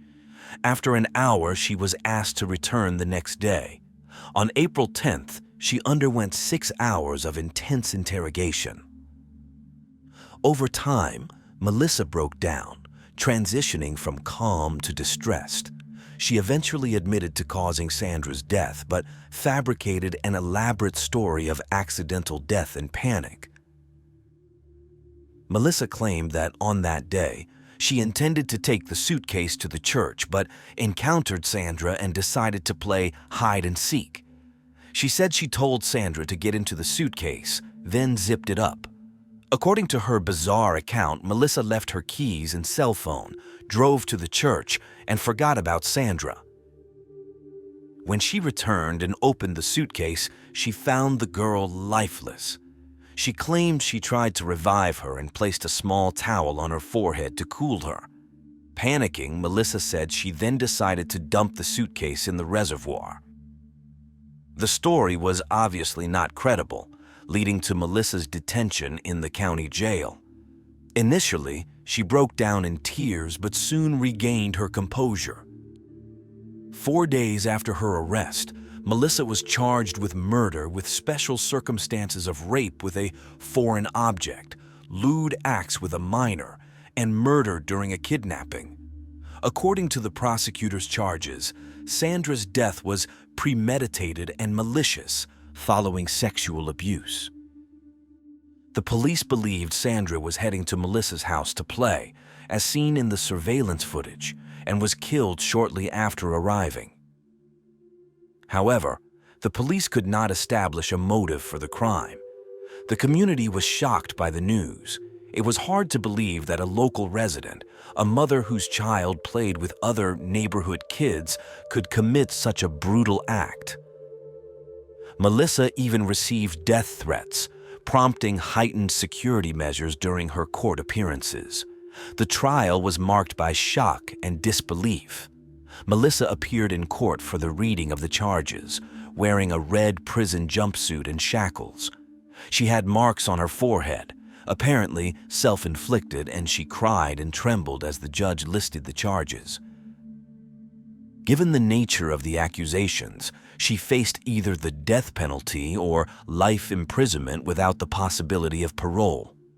During the hearing, Melissa's defense requested a court order for a medical evaluation of the accused and a gag order to prevent case details from influencing the jury. Many of Sandra's and Melissa's family members wept during the hearing, with immense pain evident, especially when the charge of rape was mentioned. Melissa reacted strongly, closing her eyes and stifling a sob. Her father expressed that the family was in shock and did not recognize Melissa as their own. Her ex-husband stated that although Melissa had struggled with emotional issues and had been medicated, he never believed she could be violent. He was utterly astonished by the charges against her. When he saw her in court, he did not recognize her. Johnny had no further contact with Melissa or their daughter and sought custody after Melissa's incarceration. He remarried and had other children. Following the charges, there were at least 3 hearings in which Melissa refused to plead guilty or not guilty, delaying the judicial process. Finally, in June, she pleaded not guilty. In August, the district attorney added more charges related to drugging a 7-year-old girl in 2007 and her ex-boyfriend Daniel in March 2009. In April 2010, the defense requested the exhumation of Sandra's body for a second autopsy, but eventually withdrew the request. The county's chief medical examiner explained that relevant samples had been preserved for independent analysis, should the defense wish to determine if Sandra had been raped. Finally, on May 10, 2010, nearly a year after pleading not guilty in a routine pre-trial hearing, 29-year-old Melissa changed her plea.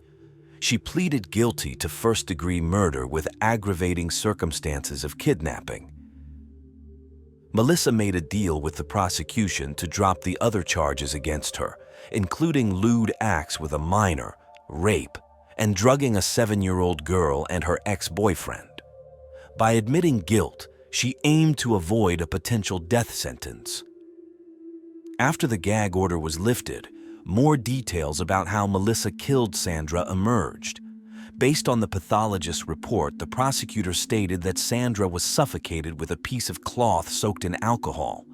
Authorities also found a blood-stained piece of fabric tied around Sandra's head and knotted with a rope. The cause of death was homicidal asphyxiation. According to prosecution documents, Melissa sedated Sandra, took her to the church, and sexually assaulted her with a foreign object, apparently the rolling pin that was found. Ultimately, Melissa was sentenced to life in prison without the possibility of parole.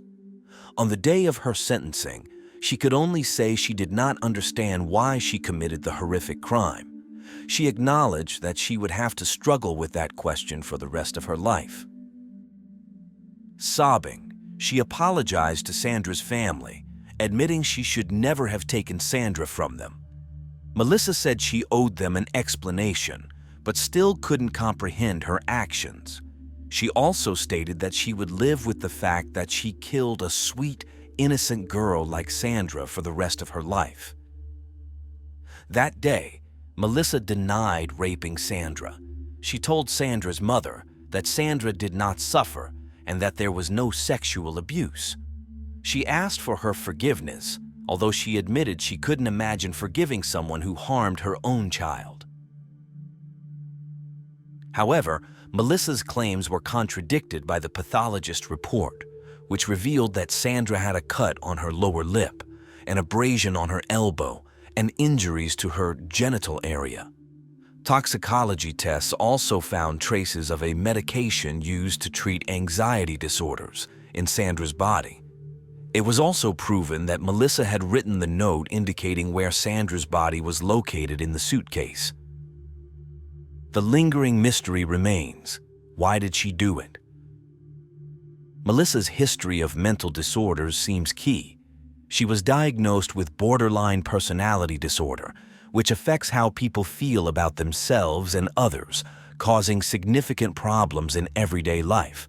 Those with the disorder often experience intense fear, impulsivity, and frequent mood swings. The prosecutor in the case speculated that Melissa killed Sandra simply to gain attention. The prosecutor suspected that Madison might also have been a victim of her mother. Madison had a history of frequent illnesses requiring hospital care.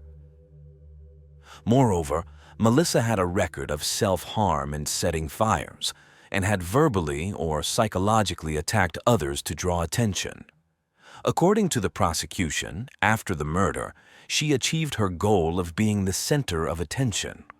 Another theory suggested that jealousy was the motive, as Sandra was loved by everyone, whereas Madison, who meant everything to Melissa, did not garner the same admiration. These, however, are speculations.